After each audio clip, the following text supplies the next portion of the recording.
بسم الله الرحمن الرحيم كونوا ربانيون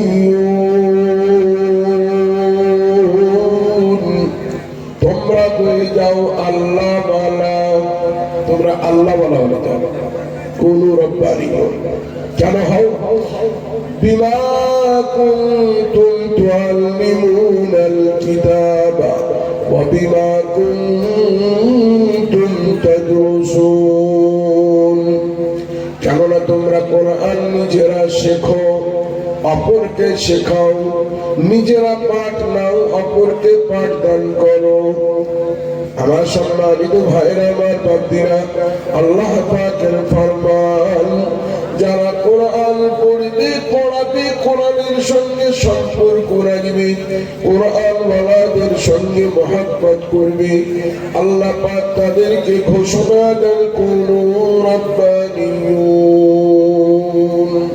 তোমরা আল্লাহ ওয়ালা বনে যাবে তো যাদেরকে আল্লাহ তাআলা ভাগ্যবান বানিয়েছিলেন তাদেরকে আল্লাহ ওয়ালা বানাবার জন্য মজলিসে আসবার তৌফিক দিয়ে দেন নাই জি এর জন্য পিছিয়ে থাকবে না ভাইরা আমি একবার আপনাদেরকে অনুরোধ করি শুধুমাত্র যারা পিছনে আসেন আপনারা আবার সামনে চলে আসেন ইনশাআল্লাহ আল্লাহ চাহে তো আপনাদের চোখ দিয়ে কয়েক ফোঁটা অশ্রু ঝরিয়ে তারপরে আমি আমার বক্তব্য দিতে পারবো ইনশাআল্লাহ জি একটু সবাই মিলে আগে আসেন ওই পেছনে যারা বসে আছেন আমার লক্ষ্য ভাইরা সবাই মিলে আগে চলে আসুন খারাপ লাগে সুন্নতের বিরুদ্ধে কাজ এগুলো সুন্নতি বসা নয় জি তাড়াতাড়ি করে চলে আসো সবাই মিলে চলে আসো আর যারা আসবেন আমি দোয়া করবো আল্লাহ তাআলা তাদেরকে অকাল মৃত্যু থেকে যেন বাঁচিয়ে নেন হার্ট অ্যাটাক থেকে বাঁচিয়ে নেন জি কিডনি ড্যামেজ থেকে আল্লাহ তাআলা বাঁচিয়ে নেন আল্লাহ তাআলা যেন তাদের শান্তিময় সুখময় জীবনযাপন দান করেন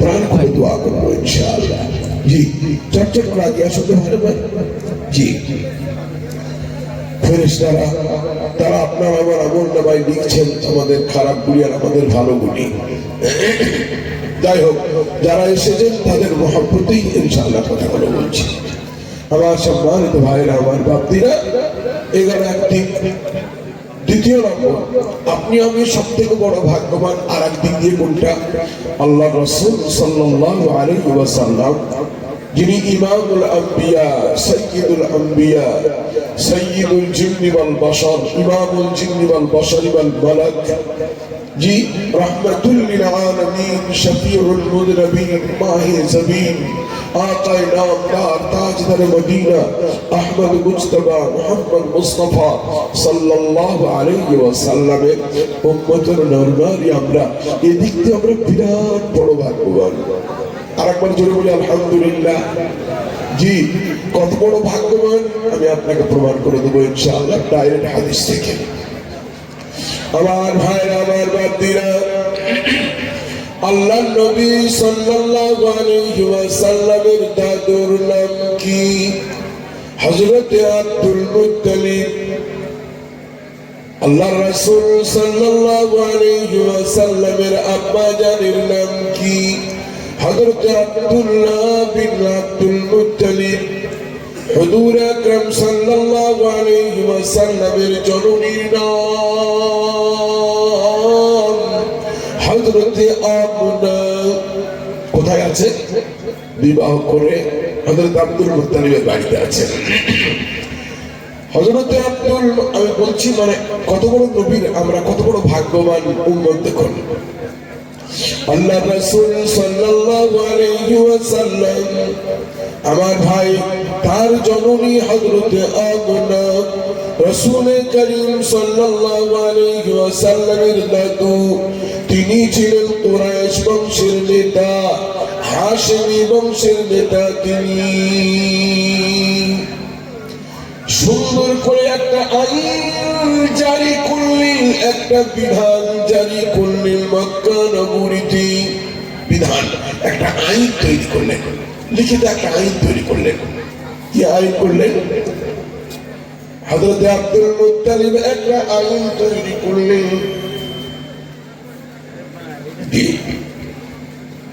আইনটা তৈরি করলেন এই মক্কা নগরীতে কোন বিধবা রমণী যেন সুন্দর সুন্দর লিবাস পরিধান না করি।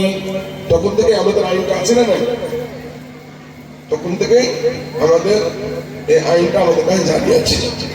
হযরত আব্দুল মুত্তালিব আইন জারি করছেন, কোন বিধবা রমণী যেন কোন সুন্দর শাড়ি না পরিধান করে, সুন্দর লিবাস যেন পরিধান না করে, আর যতই কষ্ট হোক না কেন সুন্দর সুন্দর খুশবু লাগিয়ে যেন বাইরে না যাই। এই টাকা নবীর দাদু তৈরি করা।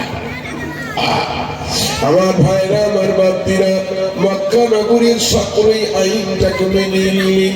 আব্দুল মুত্তালিব তিনি হাশিমি বংশের বাঘ, তিনি কুরাইশ বংশের সিংহ।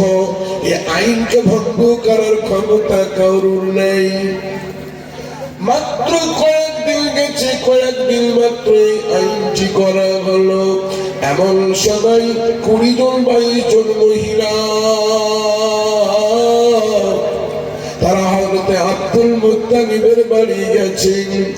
আব্দুল মুত্তালিবকে গিয়ে বলছেন, হে আমাদের নেতা, ভালো করে শুনেন, হে আমাদের নেতা, হে আমাদের সরদার, আপনি আইন তৈরি করলেন, আবার আপনার নিজের বাড়ি থেকে আইন কেন ভঙ্গ করা হলো? আপনি আইন তৈরি করলেন, আপনার বাড়ি থেকে আইন ভাঙছে কেন? হযরত আব্দুল মুত্তালিব বললেন, বুঝিনি। বলেন, আপনার বাড়ি থেকে আইন ভঙ্গ হচ্ছে। কি রকম? আপনার বৌমার নাম আমনা, সে আমনা যখন বাইরে বেরোই তার শরীর দিয়ে সুন্দর সুন্দর সুগন্ধ বেরিয়ে আসে। নিশ্চয় মক্কা নগরীর সুন্দর সুন্দর আতরগুলি কিংবা হরিণের মেঘনা বিয়েগুলো নিজের কাপড়ে লাগিয়ে রাখি, আমরা তার পাশ দিয়ে গেলেই পরে বরং অনেকটা দূর থেকে অনুভব করি যে আমরা খুশবু লাগিয়ে রয়েছে।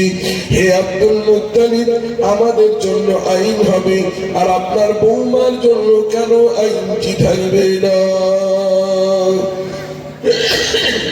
জি, হযরত আব্দুল মুত্তালিব খুব লজ্জিত হলেন।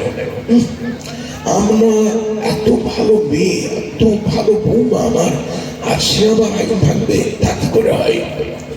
আমার সম্মানিত বন্ধুবর্গের দল, হে আমার পর্দার আড়ালের মা এবং বোনের দলেরা, মহিলা কাকে বলে দেখুন, আল্লাহ বলি কাকে বলে দেখুন, কোরআন পড়নে বলি কাকে বলে শুনুন। হযরতে আমনার জন্য নালিশ কেন আব্দুল মুত্তালিবের কাছে? হযরতে আব্দুল মুত্তালিব সন্ধ্যার একটু আগে তিনি ডাকলেন আমনারে, বললেন, হে আমার চক্ষু শীতলকারিণী কন্যা,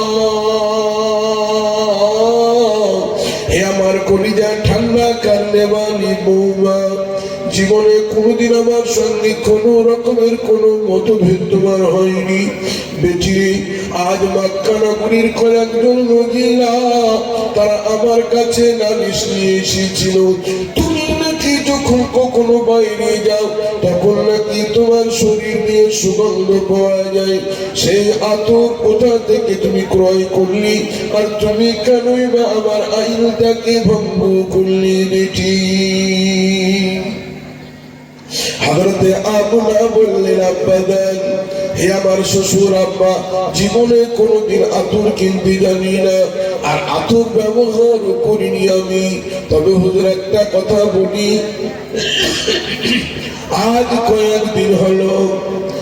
কয়েকদিন হলো লজ্জা শরমের মাথাকে ঘোমটাটাকে সুন্দর করে টেনে নিয়ে নিজের শরীরের চাদর খানিকে সুন্দর করে সিমটে নিয়ে গদ গদ কণ্ঠে উচ্ছ্বসিত নয়নে হযরতে আমনা বলেন, শ্বশুর আব্বা আমার, আজ কয়েকদিন থেকে আমি অনুভব করছি আমি অন্তঃসত্ত্বা হয়ে গেছি, আমার মেন্স ধর্মটি বন্ধ হয়ে গেছে, আমার প্রিয়ের বন্ধ হয়ে গেছে। যেদিন থেকে আমার প্রিয়ের বন্ধ হয়ে গেল শ্বশুর আব্বা আমার, সেদিন থেকে আমার শরীরে যেন অটোমেটিক খুশবু পয়দা হলো। যারা বলবেন না সুবহানাল্লাহ, এটা কার বরকত? আল্লাহর নবী জন্ম নিয়েছেন মায়ের পেটে, হযরত আমিনার পেটে জন্ম নিয়েছেন। তাই বললেন শ্বশুর আব্বা শুধুমাত্র এইটাই নয়, শ্বশুর আব্বা শুধুমাত্র এইটাই নয়, বরং আমি যখন থুতু ফেলি তখন আমার থুতু দিয়ে হরিণের মৃগ নাভির মতন সেন্টি ছোটে। একবার পরীক্ষা করে দেখুন, রেওয়ায়েতের মধ্যে এসেছে হযরতে আমিনা নিজের শ্বশুরের সামনে যেমন থুতু ফেললি, হযরতে আব্দুল মুত্তালিব পাগল দিওয়ানা হয়ে গেলেন। বন্ধু আমার, এখনো পর্যন্ত আপনার আমার দাড়ি রাখতে মন চাই না। আপনার আমার নবী মায়ের কোলে এলে পরে মায়ের থুতু পর্যন্ত হরিণের মৃগ নাভির মতন সেন্টদার হয়ে যায়। আপনার আমার নবীর জননী রাস্তা দিয়ে চলে গেলে পরে দারুণ দারুণ খুশবুর মতন আতরের বাক্সর মতন সেন্টি ছড়িয়ে যায়। তবুও আপনার আমার অন্তরে নবুর সিলতের ওপরে এখনো পর্যন্ত মহব্বত এলো না। শাহরুখ খানের লেবাস পড়তে আমরা ব্যস্ত, অমিতাভ বচ্চনের মতন নকল করতে ব্যস্ত, বিজয় চক্রবর্তীর নকল করতে ব্যস্ত। দরকার ছিল আল্লাহর নবীর মহব্বতে আপনার আমার জীবনকে নবীর পায়ের তলে কুরবান করা। ছিল না? ছিল না? পৃথিবীর বুকে কাউর কোন মায়ের লালের ক্ষমতা নেই যে সে জন্ম নিয়েছে।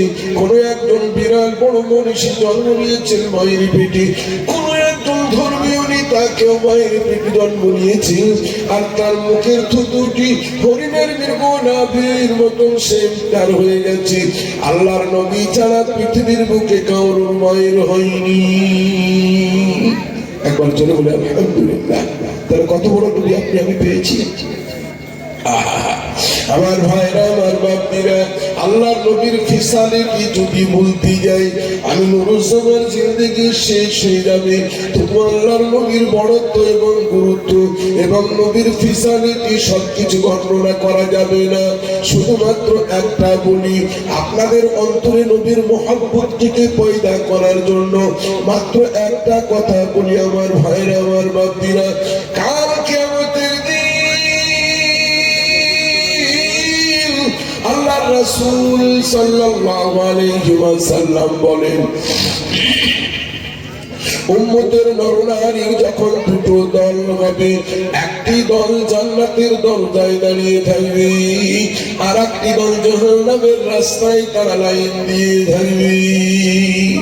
তার উম্মতের নরনারীর মধ্যে একটা দল জাহান্নামের রাস্তায় দাঁড়িয়ে থাকবে। আমার ভাইরা, আমার বাপীরা, নবীর ফিসালে কি কেমন দেখুন, নবীর ইজ্জত দেখুন। জাহান্নামে যারা দাঁড়িয়ে রয়েছে তারাও নবীর উম্মত, জান্নাতের লাইনে যারা দাঁড়িয়ে রয়েছেন তারাও নবীর উম্মত দাঁড়িয়ে রয়েছে। আল্লাহ রাসূল সাল্লাল্লাহু আলাইহি ওয়াসাল্লাম জান্নাতি উম্মতদেরকে দেখে তাদেরকে ধন্যবাদ দেবেন, আর জাহান্নামী যারা দাঁড়িয়ে থাকবেন তাদের ফিসালে কি শুনুন। মহান আল্লাহ পাক ডাক দিবেন মালিককে, দারোগাকে, জাহান্নামের দারোগার নাম মালিক। এই মালিক ফেরেশতাকে আল্লাহ পাক ডাক দেবেন, মালিক। দারোগায় জাহান্নাম, জাহান্নামের দারোগা, জাহান্নামের ম্যানেজার, তার নাম মালিক ফেরেশতা। মালিক ফেরেশতা যখন কথা বলবে, মহান আল্লাহ পাক বলবেন, এই দরজায় যারা দাঁড়িয়ে রয়েছে এরা কারা? হে রব্বুল আলামিন, এরা হচ্ছে তোমার হাবিবের উম্মতের নরনারী। মহান আল্লাহ পাক বলবেন, এরা কোথায় যাবে? হুজুর, এরা জাহান্নামে যাবে। আল্লাহ গো, এরা জাহান্নামে যাবে কেন? এদের নেকির পাল্লা অনেক কম, আর বদির পাল্লা, গুনাহের পাল্লা অত্যন্ত বেশি। আল্লাহ বলবেন, মালিক তোমার ডান হাতে বাম হাতে ওগুলো কি? বলে আল্লাহ, ডান হাতে আমার রয়েছে, তার নাম সালাসিল। ডান হাতে আছে সালাসিল। সালাসিল মানে কি আমার ভাইরা, আমার বাপীরা? সালাসিল মানে হাতের বেড়ি, হাতের শেকড়, হ্যান্ডকাপ। আর তোমার বাম হাতে ওটা কি? বলে এটার নাম আগলাল। আল্লাহ কোরআন করেছেন, সালাসিল ওয়া আগলাল সাগীরা। বলেছেন। আমার ভাইরা, আমার বাপ্পিরা, মহান আল্লাহ পাক বলবেন, শোনো মালিক, তোমার ডালগাতে আগলাল আর বামগাতে সালাসিল, এটা আমার নবীর উম্মতের নরনারীকে পড়াবা বুঝি। বলে আল্লাহ, জাহান্নামে যারা যাবে তাদেরকে প্রথম নম্বরে জিঞ্জিরের হালকা পড়ানো হবে, এটা হিমালয় পর্বতের সমান ওজন হবে। আর দ্বিতীয় নম্বর, নবীর উম্মতের নরনারী যারা জাহান্নামে যাবে তাদেরকে জিঞ্জির পরিয়ে দেওয়া হবে পায়ে, এটার নাম আগলাল। এরা ওরাই ফজরের আযান শুনে যারা আবার ঘুরিয়ে ঘুরিয়েছে, যারা মায়ের সঙ্গে বাপের সঙ্গে কোনদিন আদবের সঙ্গে কথা বলেনি, পাড়া প্রতিবেশীর মধ্যে যারা দুর্বল ছিল তাদের উপরে জুলুম অত্যাচার করেছে, রব্বুল আলামিন এরা বাহানায় বাহানায় বাহানায় বাহানায় সুদের কারবারের সঙ্গে জড়িত হয়েছে। এরা বন্যার সময় জমিতে ফসল লাগায়নি, তবুও সরকারি খাতায় নাম লিখেছে, বলেছে আমার জমি 4 বিঘে জমি পানিতে একবারে শেষ হয়ে গেছে, অথচ জমিতে এক গুছিও ধান পোতেনি। বুঝতে পারেনি কথাটা? আপনাদের কোন জায়গা লেগেছে, হলো কি ব্যাপারটা খুব খারাপ। জি, এরা কারা? আল্লাহ পাকের ফেরেশতা হযরত মালিক বলবেন, এ আল্লাহ পাক, এরা তারাই যারা চালাকি করে শ্বশুর বাড়িতে চালাকি করে যারা শ্বশুরের কাছ থেকে মাল আদায় করেছে। আয় আল্লাহ, এরা তারাই যারা নিজের বোনের অংশকে না দেবার জন্য বাপের কাছ থেকে বাহানা করে রেখে নিয়েছে। এরা তারাই যারা নিজের দুটো কন্যা ছিল, কি বলে ভাই বোনা ভাগ পাবে বলে ওই জামাইকে আর কন্যাকে ডেকে সম্পত্তি লিখিয়ে দিয়েছে। রব্বুল আলামিন এরা তারাই যারা নিজের বিবিকে ছেড়ে দিয়ে অন্যান্য মেঝাল পর্যন্ত পর্যন্ত লক্ষ্য করে নাই, নিজের স্ত্রীকে ছেড়ে যারা অন্য জায়গায় গমন করেছে। হে রব্বুল আলামিন এরা তারাই যারা রমজান মাসে রোজা রেখেছে বর্ণনা করে মানুষকে দেখানোর জন্য, তোমাকে সন্তুষ্টির জন্য কোনোদিন রাখতে পারেনি। নানান দোষ গাইবে মালিক। এই আল্লাহ এতগুলো দোষ, বলো তাদেরকে জাহান্নামে নিতে বলে যাব না, তোমারই বিচার, এদেরকে জাহান্নাম নিয়ে যেতে হবে। আল্লাহ পাক বলবেন, তোমার ডান হাতে আগলাল আর বাম হাতে সালা, ডান হাতে তোমার সালাসিল আর বাম হাতে তোমার আগলাল, এগুলো ওদেরকে পরিধান করাবে। বলে আল্লাহ পাক, হ্যাঁ। হযরতে মালিক যখন বলবেন হ্যাঁ, আল্লাহ পাক রহমত করমের সঙ্গে তখন নবীর মহব্বত, আসমান চূড়া মহব্বত খানি সমুদ্রের ফেরার মতন উঠলে উঠবে বাবা, মহান আল্লাহ পাকের কলি যায় আর উঠলে উঠবে নবীর মহব্বতটা, উঠলে উঠবে আমার নবীর উম্মতের নরনারী। হে মালিক, হে দারোগায়ে জাহান্নাম, না না না না, আমার হাবিবের উম্মতের নরনারীকে সালাসিল আগলাল পরায়ও না, আমার নবীর উম্মতের নরনারীকে হ্যান্ডকাপ পরায়ও না, আমার নবীর উম্মতের নরনারীকে পায়ের বেড়ি পরায়ও না, জিঞ্জির পরায়ও না। বলে আল্লাহ কেন? যে হাতের ডানায় একবারের জন্য মহান আল্লাহ পাকের কোরআন শরীফ যদি একবার স্পর্শ করে থাকি, আমি সেই হাতকে হ্যান্ডকাপ পরাতে দেব না। জরুরি সুবহানাল্লাহ। একবার জীবনে একবার যদি যে কাপের দ্বারাই যদি একবার কোরআনকে যদি স্পর্শ করে থাকে, পড়া তো অনেক দূরেই থাকলো, ভালোবাসা তো দূরেই থাকলো, শুধুমাত্র একদিন 2 মিনিটের জন্য আল্লাহর কোরআনকে হাতের সঙ্গে জড়িয়ে নিয়ে একবার বুকে চেপে ধরেছে। রব্বুল আলামিন আমার মতো মাধ্যম বাকি দুনিয়ার বুকে কেউ নেই। রব্বুল আলামিন কোরআন পড়তে জানি না, পড়াতে জানি না, কিন্তু তোমার কোরআনকে বড় ভালোবাসি। তোমার কোরআনে যা লিখেছো সব কিছু তুমি ঠিক লিখেছো। এতটুকু মাত্র জিন্দেগিতে একবার করেছি। হে মালিক, যে কোরআনকে একবার সুন্দর করে স্পর্শ করে তার হাতকে তুমি কেমন করে জাহান্নামের বিড়ি পড়াবে বলো? না না না, জাহান্নামের বিড়ি পড়ায়ও না। দ্বিতীয় নম্বর, তোমার বাম গাতে রয়েছে আগলাল জিঞ্জির, লোহার শিকল রয়েছে, এটাকে তুমি বাম তাদের পায়ে পরিয়ে দেবে। শোনো আমার মালিক, আমার এই নবীর উম্মতের নর-নারী সারা জিন্দেগির মধ্যে একটি বারের জন্য যদি ঈদের মাঠে যদি গিয়ে থাকে, জুম্মার মাঠেও যদি গিয়ে থাকে, পাকে চালিয়ে চালিয়ে দান করবার জন্য যদি নিজের বাড়ি থেকে হাঁটতে হাঁটতে কোনো জায়গায় যদি গিয়ে থাকি, কোরআনের মহব্বতে, কোরআনের মজলিসের মহব্বতে একবার শয়তান পিছন দিকে টানি, চায়ের দোকান একবার তারি টানি, বন্ধু বান্ধব টানি, সবকে মেরে দিয়ে যদি কোরআনের মাহফিলে হাঁটতে হাঁটতে যাই এবং সেখানে যদি বসা যদি ভাগ্যবান হয়ে থাকে, আমি আল্লাহ বললাম খবরদার খবরদার ওই রকম নেকি কারণেওয়ালাকে, কোরআনের আদব কারণেওয়ালার পায়ে তুমি জিঞ্জির ভরিয়ে দিও না। ফেসালিটা কার? আল্লাহ নবী সাল্লাল্লাহু আলাইহি ওয়াসাল্লামের। কেন? নবীর উম্মতের নর-নারী আল্লাহ তাআলা তাদেরকে বাহানায় বাহানায় জাহান্নাম থেকে বাঁচিয়ে নেবেন আমার ভাই। একবার জোরে সোরে বলা যাবেন আলহামদুলিল্লাহ। আমার সম্মানিত ভাইরা, আমার বাতিরা, এটা ছিল আল্লাহ রাসূল সাল্লাল্লাহু আলাইহি ওয়াসাল্লামের পুরস্কার, আল্লাহ রাসূল সাল্লাল্লাহু আলাইহি ওয়াসাল্লামের পাওয়ার। জি, আল্লাহ তাআলা দুনিয়াতেও পাওয়ার দিয়েছিলেন, আখিরাতেও মহান আল্লাহ পাক প্রচুর পাওয়ার দেবেন। সবাই বের করে ইনশাআল্লাহ আমি আরো আপনাদের অন্তরে কথা, বেশ কিছু কথাবার্তা আপনাদের সামনে বলবো আমার ভাই। রাসূল করিম সাল্লাল্লাহু আলাইহি ওয়াসাল্লাম এমনি করে সাহাবায়ে কেরামদেরকে তৈরি করেছিলেন।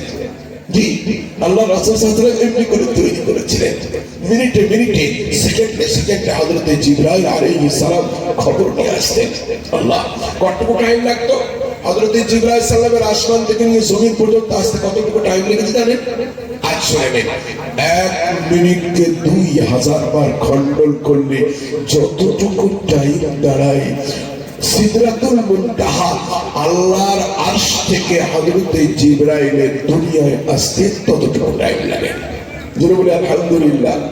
জি, এটা কাঁচা করি গল্প নয় যে কোন জায়গায় কোন ময়দানে কিংবা কোন বন জঙ্গলে বসে বসে রাম কাহিনী লিখলাম আর অমুক লিখলাম আর তমুক লিখলাম, পৃথিবীর মানুষকে বলে দিলাম এটাই তোমাদের ধর্মগ্রন্থ। ইসলাম সেটি নয়। ইসলাম কালামুল্লাহ, আল্লাহর বাণী ছাড়া চলে না। ইসলাম আল্লাহর হাবিব সাল্লাল্লাহু আলাইহি ওয়াসাল্লামের বর্ণনা কিংবা তার কর্মপদ্ধতি কিংবা তার সাহাবায়ে কেরামদের কর্মপদ্ধতি ছাড়া ইসলাম টিকে না। জি, আমার ভাইরা, আমার বাপজিরা, কোরআন এবং হাদিসের প্রমাণাদি ছাড়া ইসলামের কোন কাজ গ্রহণযোগ্যতা হয় না। জি, এর জন্য আপনার আমার ধর্মের কাছাকাছিও সারা পৃথিবীর কোন ধর্ম যেতে পারবে না। এটা আপনার কাছে আমি যতদিন বেঁচে থাকবো ততদিন চ্যালেঞ্জ ছুড়ে চলে গেলাম ইনশাআল্লাহ। কোরআন এবং হাদিস ছাড়া ইসলাম চলে না আমার ভাই। যাই হোক, আমার সম্মানিত ভাইরা, আমার বাপদিরা, আল্লাহ রাসূল সাল্লাল্লাহু আলাইহি ওয়াসাল্লাম হাই টেম্পার দিয়ে, ঈমানি হাই টেম্পার দিয়ে সাহাবায়ে কেরামদেরকে তৈরি করেছিলেন। আহা, একটা সামান্য ইশারা করে দিয়ে আমার মন খুব কুচকুচ করছে, তারপরে আমি আবার আসল বক্তব্যে যাব। আমার ভাইরা, আমার বাপদিরা, 2 লক্ষ রুমাল বাহিনী, কত বললাম? 2 লাখ, 2 লক্ষ রোমানিয়া বাহিনী, বিশাল সৈনিক দল। জায়গার নাম মুতা। জি, এই জায়গাটির নাম ছিল মুতা। এই মুতার যুদ্ধে কাফের বেঈমানরা শপথ করলো, শপথ পৃথিবীর বুক থেকে কোরআনকে উচ্ছেদ করবই করব। রাসূল করিম সাল্লাল্লাহু আলাইহি ওয়াসাল্লামের জন্য তারা বলল, শপথ করলো মুহাম্মাদের নাম ও নিশানকে মিটিয়ে দেব। আর সারা পৃথিবীর বুক থেকে আমাদের উপরে যারা তরবারি ধরবে তাদের একটিও পৃথিবীর বুকে জিন্দা রাখবো না। 2 লক্ষ লক্ষাধিক সেনা বাহিনী তারা একত্রিত করলো, সশস্ত্র বাহিনী। জি, আমার ভাই, পৃথিবীতেও আল্লাহ তাআলা সেই রকম বাহিনী এখনো তৈরি করে আছেন না? আছেন। আফগানিস্তানের ভাইদেরকে দেখুন, যারা কোরআন ছাড়া কিচ্ছু বোঝে না, হাদিস ছাড়া কিচ্ছু বোঝে না, তাহাজ্জুদের নামাজের জীবনেও কাজা করে না, নামাজ পড়তে পড়তে যুদ্ধ করে, আবার যুদ্ধ শেষ করার পর আরেক দল এসে নামাজে দাঁড়িয়ে যায়। অর্ধেক মানুষ নামাজের নিয়ত করে নামাজ পড়ে, আর অর্ধেক মানুষ যুদ্ধ আরম্ভ করে। রাশিয়ার মতন মহাশক্তিকে কুকুরের মতন কাবা, কুকুরের মতন মারতে মারতে 7 সমুদ্র 13 নদী পারাপার করেছে কারা? কোরআনকে ভালোবাসে যারা, আফগানিস্তানের যুবকেরা। আবার দরকার পড়লো তো ইসলামকে জিন্দা করার জন্য আমেরিকার মতন সব থেকে বড় বৃহৎ শক্তি, পৃথিবীর দাদাগিরি করনে वाला শক্তি, সেই শক্তিকে 20 বছর ধরে নেকানি চুমানি খাইয়ে পাগলা কুকুরের মতন 7 সমুদ্র 13 নদী পার করলো। 20 বছর ধরে ওই কয়েকটি যুবক তারা নিজের কোরআন এবং নিজের নবীর হাদিসকে ঢুকে ধরে রাখার জন্য, সারা পৃথিবীর মুসলমানদের মান ও ইজ্জতকে রক্ষা করার জন্য তারা লড়াই করলেন। আজও তারা মাথার মুকুট হয়ে আছে। আমার ভাইরা, আমার বাপীরা, দৌলত কি? একটাই মাত্র দৌলত, সেটা হচ্ছে আল্লাহ পাকের কোরআনের মহব্বত, আল্লাহ পাকের আন্তরিক ভয়, নবী করিম সাল্লাল্লাহু আলাইহি ওয়াসাল্লামের ভালোবাসা তাদের অন্তরে আছে। তাই পৃথিবীর নায়ক হয়ে তারা দাঁড়িয়ে রয়েছে। আমার সম্মানিত ভাইরা, আমার বাপীরা, আল্লাহ রাসূল সাল্লাল্লাহু আলাইহি ওয়াসাল্লাম এমনি করে সাহাবায়ে কেরামদেরকে তৈরি করেছেন। আমি দুটো মাত্র উদাহরণ দেবো, আপনাদের কলিজায় ইনশাআল্লাহ আঘাত করবে। নাম্বার 1, আল্লাহ রাসূল সাল্লাল্লাহু আলাইহি ওয়াসাল্লাম সাহাবায়ে কেরামদের মজলিস ডাকলেন। ডাকার পর সাহাবায়ে কেরামদেরকে বললেন, কাফের বেঈমানের দল তারা একত্রিত হয়ে সারা পৃথিবীর মুখ থেকে ইসলামকে শেষ করবার জন্য তারা মুতা নামক জায়গায় একত্রিত রয়েছে। আমার সাহাবায়ে কেরামের দল তারা চিঙ্গার মারছে, সিংহের মতন গর্জন করছে, তারা খেপা ব্যাঘ্রের মতন তারা ঝাঁপাতে চাইছে। সাহাবায়ে কেরামরা বললেন, হুজুর, আমরা ইসলামের জন্য রক্তের ফোঁটা, রক্তের বিন্দু শুধু নয়, বরং বুকের সম্পূর্ণ রক্ত দিয়ে ইসলামকে জিন্দা করতে চাই। আল্লাহ নবী বললেন, তোমরা তৈরি হও। সাহাবায়ে কেরামরা তৈরি হলেন। সাহাবায়ে কেরামদের আপোষের মধ্যে কথাবার্তা চলছে। আমাদের যুদ্ধের নায়ক কাকে বানানো যায়? নায়ক কাকে বানানো যায়? সেনাপতিত্ব কাকে দেওয়া যায়? সৈনিকদের সেনাপতি কে হবে? আমার ভাইরা, আমার বাপীরা, আল্লাহ রাসূল সাল্লাল্লাহু আলাইহি ওয়াসাল্লাম প্রথম সেনাপতিত্ব দিলেন, তার নাম যায়েদ বিন হারিসা। আল্লাহ রাসূল সাল্লাল্লাহু আলাইহি ওয়াসাল্লামের পোষ্যপুত্র হযরত যায়েদ বিন হারিসা রাদিয়াল্লাহু তাআলা আনহুকে সেনাপতিত্ব দেওয়া হলো। আর কি বললেন নবীজি? এই কথাটা গুরুত্ব দিয়ে শুনুন। আল্লাহ রাসূল সাল্লাল্লাহু আলাইহি ওয়াসাল্লাম সাহাবায়ে কেরামদেরকে বললেন, এ আমার সাহাবায়ে কেরামের দল, তোমরা 3500 সাহাবী যাবে, আর তাদের সেনাপতিত্ব করবে আমার পোষ্যপুত্র, আমি যাকে ছেলের মতন মানুষ করেছি, তার নাম যায়েদ বিন হারিসা। সেই যায়েদ বিন হারিসা তোমাদের নেতা। আর দ্বিতীয় নম্বর কথা শুনে নাও, আমার যায়েদ বিন হারিসা যদি শহীদ হয়ে যায়, জি, আল্লাহর নবী যদি বলেন যদি শহীদ হয়ে যায়, তার মানে কি? তার মানে শহীদ হবেই। তুমি আপনার সাহাবায়ে কেরামদের পায়ের তলে আমি নুরুজ্জামান, আমি মহারানা মুতাহার, আমাদের জীবন কুরবান হয়ে যাক তোমার সাহাবায়ে কেরামদের পায়ের তলে। হযরত যায়েদ বিন হারিসা বুঝতে পারলেন আমার আর নিস্তার নেই। হযরত হযরতে যায়েদ বিন হারিসা অনুভব করলেন আমার আর বাঁচবার নেই। আমার ভাইরা, আমার বাপদিরা, আপনি আমি মসজিদে যেতে নারাজ, আপনি আমি মহিলাদের মাদ্রাসার খবর নেওয়ালা নই। মাদ্রাসা নামে বিরক্তি ভাব, মেয়েদের পাশে দাঁড়াবার জন্য সৌভাগ্যবান আমরা হতে পারি না। আর আল্লাহর নবীর সাহাবায়ে কেরামদের মধ্যে কেমন জজবা দেখুন। হযরতে যায়েদ বিন হারিসা রাদিয়াল্লাহু তাআলা আনহু আল্লাহর রাসূল সাল্লাল্লাহু আলাইহি ওয়াসাল্লামের কথাটুকু শুনলেন। হে যায়েদ বিন হারিসা, তুমি যদি শাহাদাত বরণ করো, তুমি যদি মারা যাও, সাহাবায়ে কেরামদেরকে বললেন, হে আমার কলিজার টুকরো নয়নের মণি, আমার সাহাবায়ে কেরামের দল যদি যায়েদ বিন হারিসা যদি মারা যায়, যদি শহীদ হয়ে যায়, দ্বিতীয় নম্বরে আমার কলিজার টুকরো নয়নের মণি, আমার রক্তের জিনিস জাফর বিন আবু তালিবকে তোমরা করবে সৈনিকদের লিডার। নবী রাস্তা বলে দিচ্ছেন। কেন? হযরতে জিবরাইল আলাইহিস সালাম 5 মিনিট আগে নবীকে বলে গেছেন, ইয়া রাসূলুল্লাহ, তিনজন সাহাবী মারাত্মক, আপনি যাদেরকে সৈনিকদের নেতা বানাবেন, সেনাপতিত্ব দেবেন, তারা কিন্তু তিনজনাই জান্নাতে কোথায়, তারা তিনজনাই মার্ডার হয়ে যাবে, তিনজনাই জান্নাতে পাখি হয়ে যাবে, তিনজনাই জান্নাতুল ফিরদাউসের লিডার হয়ে যাবে। তারা কিন্তু কেউ আর নিজের স্ত্রী পুত্রের কাছে ঘুরে আসতে পারবে না। আপনাদের কথাটা আমার কানে চলে আসছে। জি জি জি, আমার ভাইরা, আমার বাপদিরা, হযরতে আল্লাহ ওই কথাটা বলতে গিয়ে গন্ডগোল হয়ে গেল। আল্লাহ রাসূল সাল্লাল্লাহু আলাইহি ওয়াসাল্লামের সাহাবী হযরতে যায়েদ বিন হারিসা রাদিয়াল্লাহু তাআলা আনহু এত আনন্দ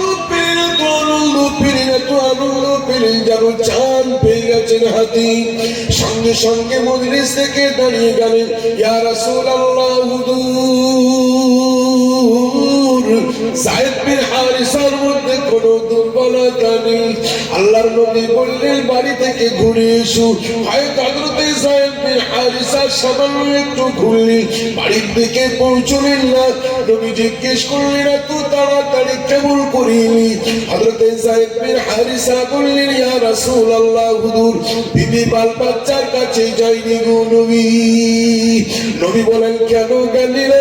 হযরতে যায়েদ বিন হারিসা বললেন, ইয়া রাসূলুল্লাহ, হুজুর, বিবির মোহাব্বত যদি আমাকে বাড়িতে বসিয়ে রেখে দেয়, ছেলের মোহাব্বত যদি আমাকে টেনে যদি বাড়িতে বসিয়ে দেয়, নবী গো, আপনার সুসংবাদ থেকে আমি বঞ্চিত হয়ে যাব। আপনি সুসংবাদ দিয়েছেন, আমি যদি শাহাদাত বরণ করি, তার মানে আমি নিশ্চয়ই শাহাদাত বরণ করব গো নবী। আর আপনার ইসলামের জন্য, আল্লাহর কোরআনের জন্য শাহাদাত বরণ করা যাত্রার ভাগ্যে হয় না গো নবী। তার জন্য আমি এক চক্কর দিয়েই পালিয়ে এসেছি। জোরে বলে সুবহানাল্লাহ। আমার ভাইরা, আমার বাপদিরা, হে আমার নওজোয়ান বন্ধুর দল, সত্যি তোমরা যদি জানতে, তোমাদের 1 রাকাত নামাজ বৃদ্ধকালে 80 রাকাত নামাজের সমতুল্য। ভালো করে শুনে নেন, হাদিস থেকে বলছি। বড় একজন মুহাদ্দিস বসে আছেন আমার ডান পাশে।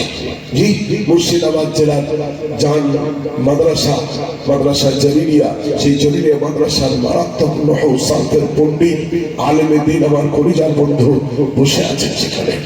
জি, আমি এমনি বলছি না আমার ভাই। আল্লাহ রাসূল সাল্লাল্লাহু আলাইহি ওয়াসাল্লাম বললেন, যুবককালে একটি যুবকের 1 রাকাত নামাজ বৃদ্ধকালে 80 রাকাত নামাজের সমতুল্য। যুবক, তুমি যদি জানতে বন্ধু আমার, জীবনে কোনোদিন নামাজ ছাড়তে না। তুমি জানো না, তুমি স্টাডি করোনি, তুমি কোরআনকে শোনোনি। যত গান শুনেছো তার 100 ভাগের নয়, 1 লাখ ভাগেরও কোরআন শরীফকে কোনোদিন কান দিয়ে শোনোনি।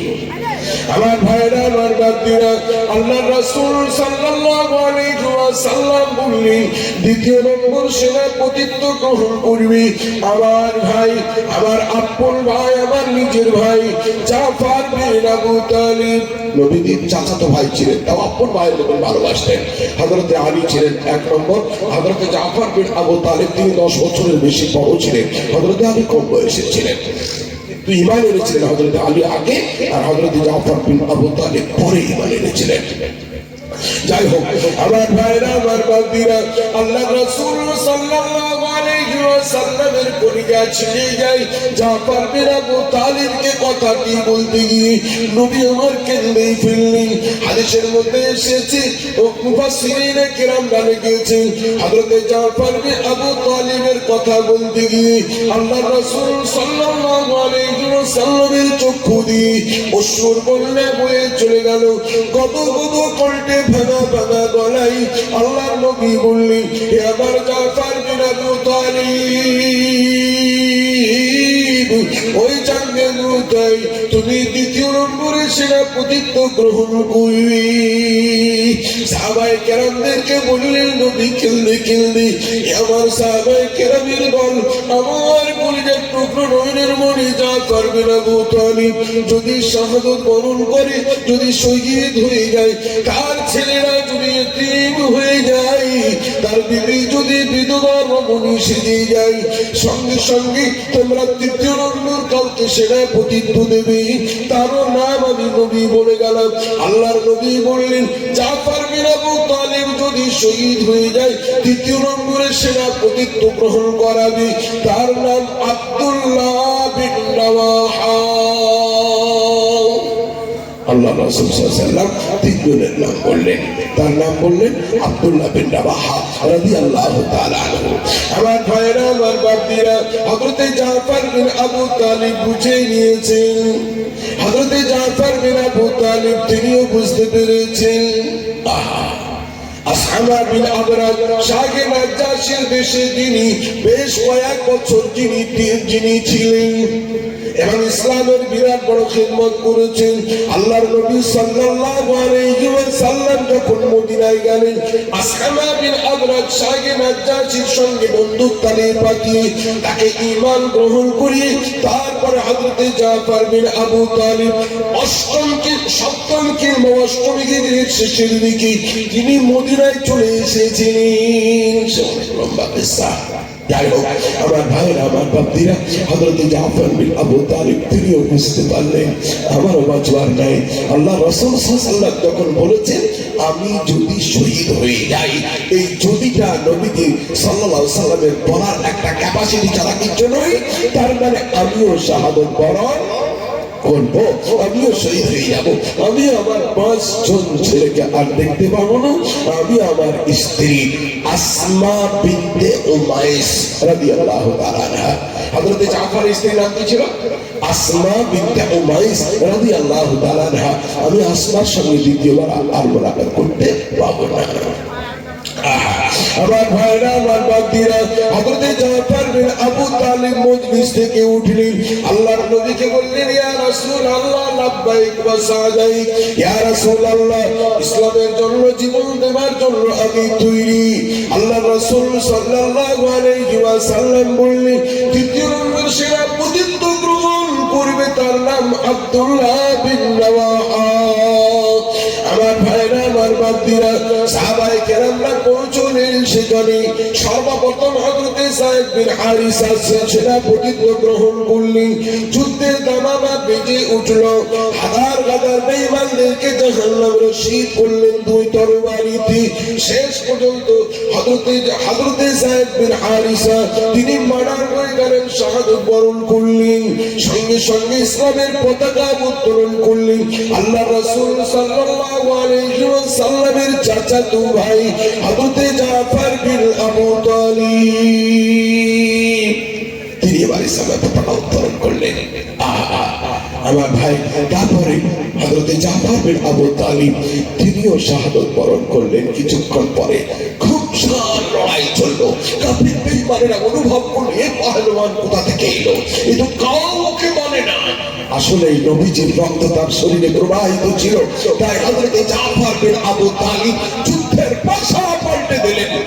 হাজার হাজার বেঈমানদেরকে জাহান্নাম রশিদ করার পর শেষ পর্যন্ত বেঈমানরা ফয়সালা করলো জাফরকে আটকাতে গেলে তার হাত কেটে দিতে হবে।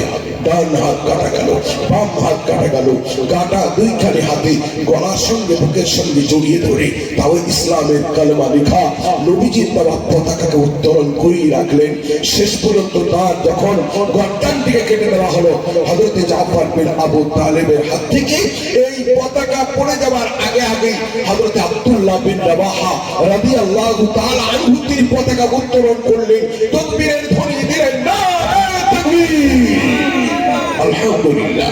আমার ভাইরা, আমার বাপজিরা, তিনিও কিছুক্ষণ পর যুদ্ধ করতে করতে তিনিও যখন শাহাদত বরণ করলেন, সাহাবায়ে কেরামরা আপসের মধ্যে মশওয়ারা করলেন কাকে বানানো যায়। আল্লাহর কুদরতি খেল নবী করিম সাল্লাল্লাহু আলাইহি ওয়াসাল্লামের আন্তরিক দোয়া ছিল সাহাবায়ে কেরামদের উপরে। আমার ভাইরা, আমার বাপজিরা, এবার যুদ্ধের পাশা পাল্টাবেন কি?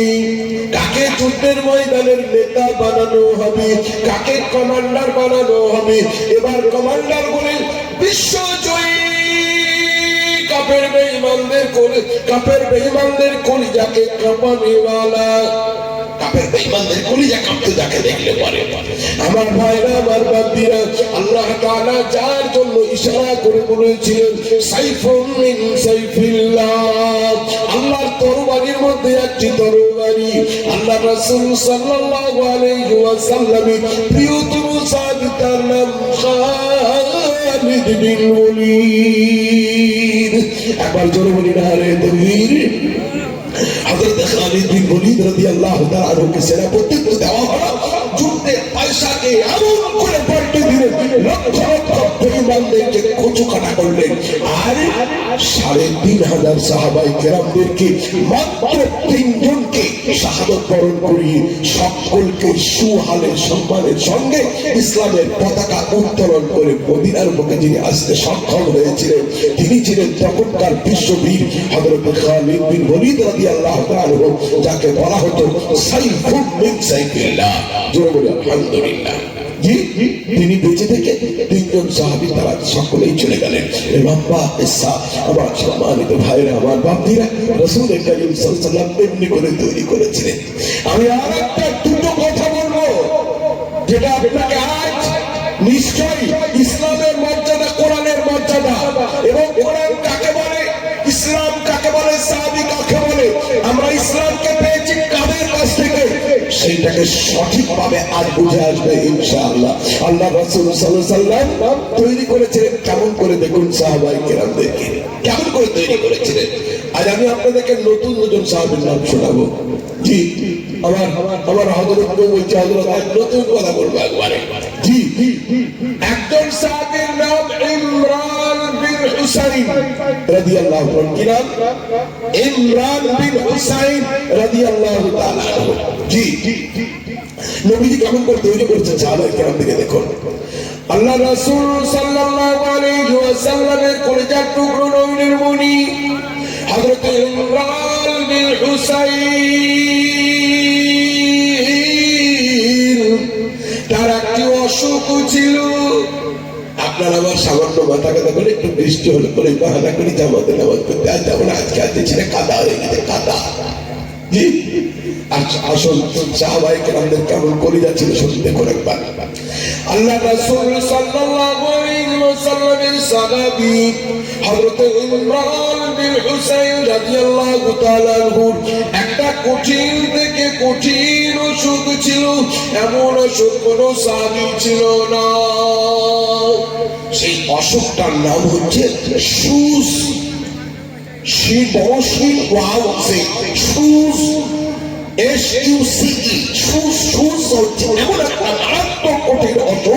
যেটাকে রক্ত তৈরি হওয়া মাত্রই সঙ্গে সঙ্গে পানি হয়ে যাবে।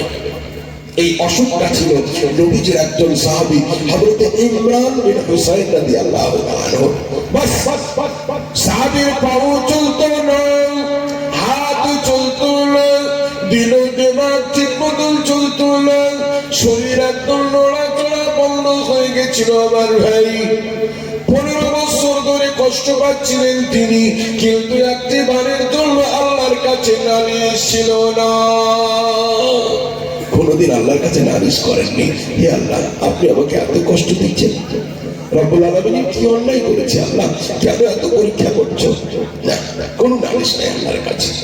আমার ভাইরা, আমার বাপদিরা, হযরত ইমরান বিন হুসাইন রাদিয়াল্লাহু তাআলা আনহু অসুখে পড়ে রয়েছেন। ওনার একজন প্রিয় বন্ধু, সেই সাহাবীর নাম ছিল হযরত মুদাররিক বিন আব্দুল্লাহ। মুদাররিক বিন আব্দুল্লাহ রাদিয়াল্লাহু তাআলা, ইনিও বড় সাহাবী ছিলেন।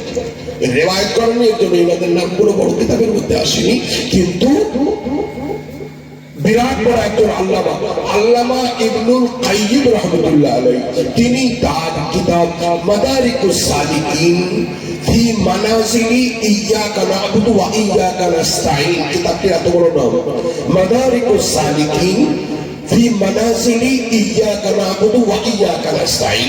এই কিতাবের মধ্যে দুটো একে হাদিসকে বা এই দুটো সাহাবীদের চরিত্রাবলীকে নবীর হাদিসের সঙ্গে জড়িত করে বর্ণনা করেছেন লম্বা করে। আল্লাহ রাসূল সাল্লাল্লাহু আলাইহি ওয়াসাল্লামের দুই নম্বরের সাহাবী হযরত মুদাররিক বিন আব্দুল্লাহ রাদিয়াল্লাহু তাআলা আনহু নিজের বন্ধু হযরত ইমরান বিন হুসাইনকে দেখা করতে গেলেন। মেজাজ খুশি, অর্থাৎ তিনি কেমন আছেন, ভালো না, অত্যন্ত অসুখ। তো তার অসুখের অবস্থায় আল্লাহ নবী শিখিয়েছিলেন, কোনো বান্দা কোনো উম্মতের যদি কারোর অসুখ হয়, আত্মীয় স্বজন হোক আর যেই হোক, একজন মুসলমানের যদি অসুখ হয়, তুমি তার তিমারদারি কিংবা তার মেজাজ খুশি, তার অসুখের অবস্থা জানতে গেলে কোটি কোটি নেকি তুমি অর্জন করে নেবে। সাহাবায়ে কেরামদের মধ্যে এই প্রচলনটি মারাত্মকভাবে ছিল। আমার ভাই হযরত মুদাররিক বিন আব্দুল্লাহ রাদিয়াল্লাহু তাআলা আনহু, তিনি গেলেন মজলিসে। হযরত ইমরান বিন হুসাইন একটা দড়ির খাটিয়ার উপরে শুয়ে আছেন, আর দড়িটাকে ফুটিয়ে দেওয়া হয়েছে। যেখানে তার পায়খানার রাস্তা সেখানে ফুটো করা আছে, যেখানে তার পেশাবের রাস্তা সেখানেও আলাদা করে ফুটো করা আছে। নড় বা চলবার ক্ষমতা নেই, শুধুমাত্র দু চারটে কথা বলতে পারেন টুকটাক, বাস, আর সমস্ত ক্ষমতা তার সব বিপর্যয় হয়ে গেছে। আমার ভাইরা, আমার বাপদিরা, হযরত মুদাররিক বিন আব্দুল্লাহ রাদিয়াল্লাহু তাআলা আনহু পৌঁছলেন। পৌঁছানোর পর দেখা মাত্রই কাঁদতে আরম্ভ করলেন, ফুপিয়ে ফুপিয়ে কেঁদে চলে যান, কেঁদে চলে যান, কান্নার বন্ধ হয় না। শেষ পর্যন্ত হযরত ইমরান বিন হুসাইন তিনি অনুভব করলেন, আমার একজন বন্ধু তিনি দেখতে এসেছেন এবং আমার দুরবস্থা দেখে তিনি কেঁদে চলে যান। হযরত ইমরান বিন হুসাইন বললেন, মান আনতা? আনা মুদাররিক বিন আব্দুল্লাহ, আমি মুদাররিক বিন আব্দুল্লাহ। কাছে এসো। কাছে আসা বলো, সঙ্গে সঙ্গে বললেন, মুদাররিক কান্দো কেন বন্ধু? আমি তো কান্দি না। আমাকে দেখে কাঁদছো কেন তুমি? মা ইউবকিকা ইয়া মুদাররিক, হে মুদাররিক তোমাকে কান্দালো কি? কেন কান্দো?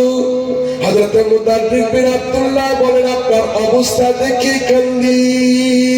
জীবনে কোনদিন মিথ্যে কথা বলেন নাই, জীবনে কোনদিন কোনো গুনাহ আপনার দ্বারাই আমি দেখি নাই। আপনি নবীর অত্যন্ত প্রিয়তম সাহাবী, কিন্তু আপনার কষ্ট দেখে সহ্য করতে পারছি না, তাই কেঁদে ফেললেন।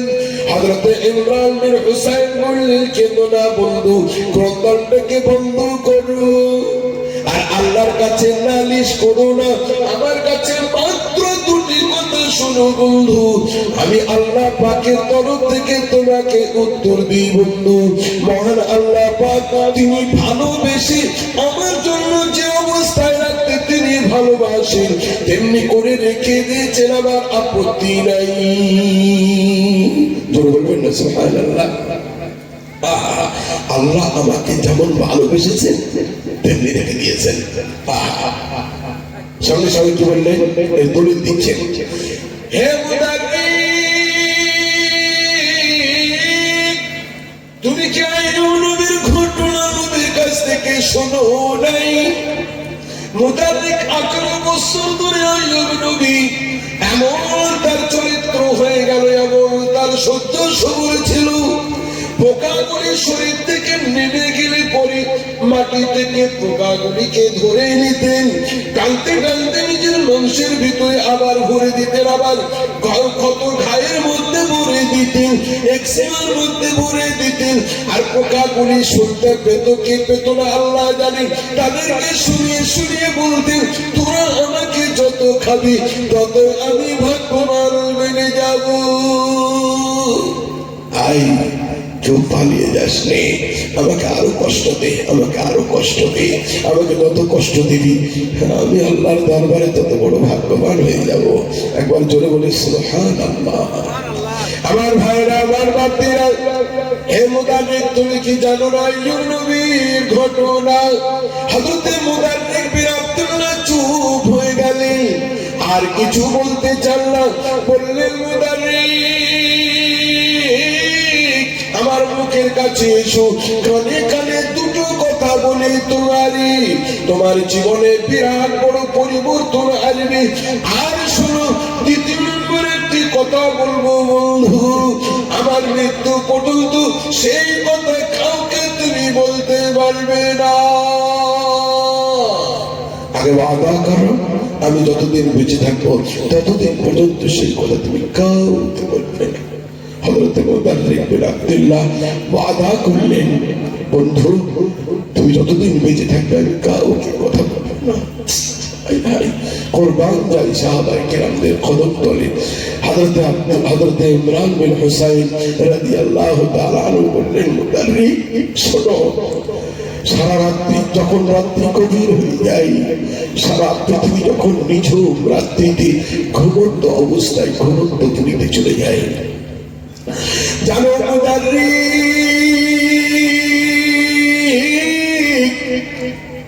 কিসসাটি আমি তখন বলবো, আমি দেখতে চাইবো সাহাবায়ে কেরামদের এই কিসসা শুনে কোরআনের মহব্বত কারণেবার একজন বন্ধু, কোন ভাই আমার আছেন, চট করে কয়েকজন ভাই আমার আমি চটচট করে নেবো, কিন্তু কমসে কম একজন বন্ধুকে আমি বলবো, কোন ভাই আমার এই মজলিসে বসে আছেন, আমি বেশি নই, কারি সাহেব অনেক করে গেছেন, মাত্র 2000 টাকা একজন ভাইয়ের কাছ থেকে নেবো, যে হুজুর আপনি আমার এই দানটিকে নিয়ে দয়া করে ওই ঘটনাটি বলুন, হযরতে মুদারিককে কি বললেন হযরত ইমরান বিন হুসাইন। খোদার কসম, আপনি মনে মনে আমি 2000 কেন দিলাম, 2000 টাকা দিলে আমার বেশি ভালো হতো।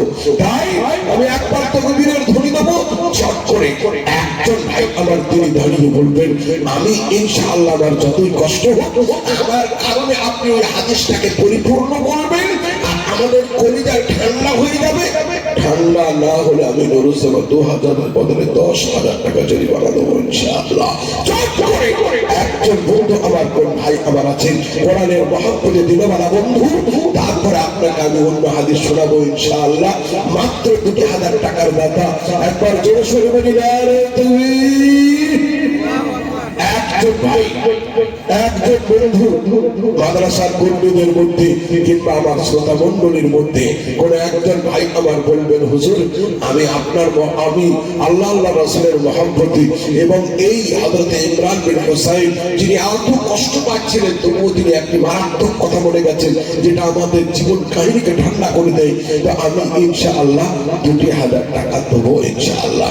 চট করে একজন ভাই আমার উঠে দাঁড়ান তো দেখি, একবার হাতখানা তুলে দিয়ে বলুন যে হুজুর আমি ইনশাআল্লাহ 2000 টাকা, আজ আমার কাছে 500 1000 আছে, এক সপ্তাহের মধ্যে কিংবা এক মাসের মধ্যেই আমি ইনশাআল্লাহ 2000 টাকা আল্লাহর নবীর এই প্রিয়তম মাদ্রাসায় আমি দেবো ইনশাআল্লাহ।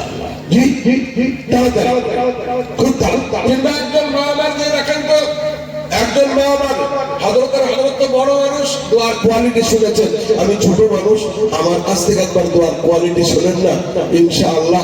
মুর্শিদাবাদ চ্যাম্পিয়ন দোয়ার কোয়ালিটি আপনাদের করে যাই বলবো।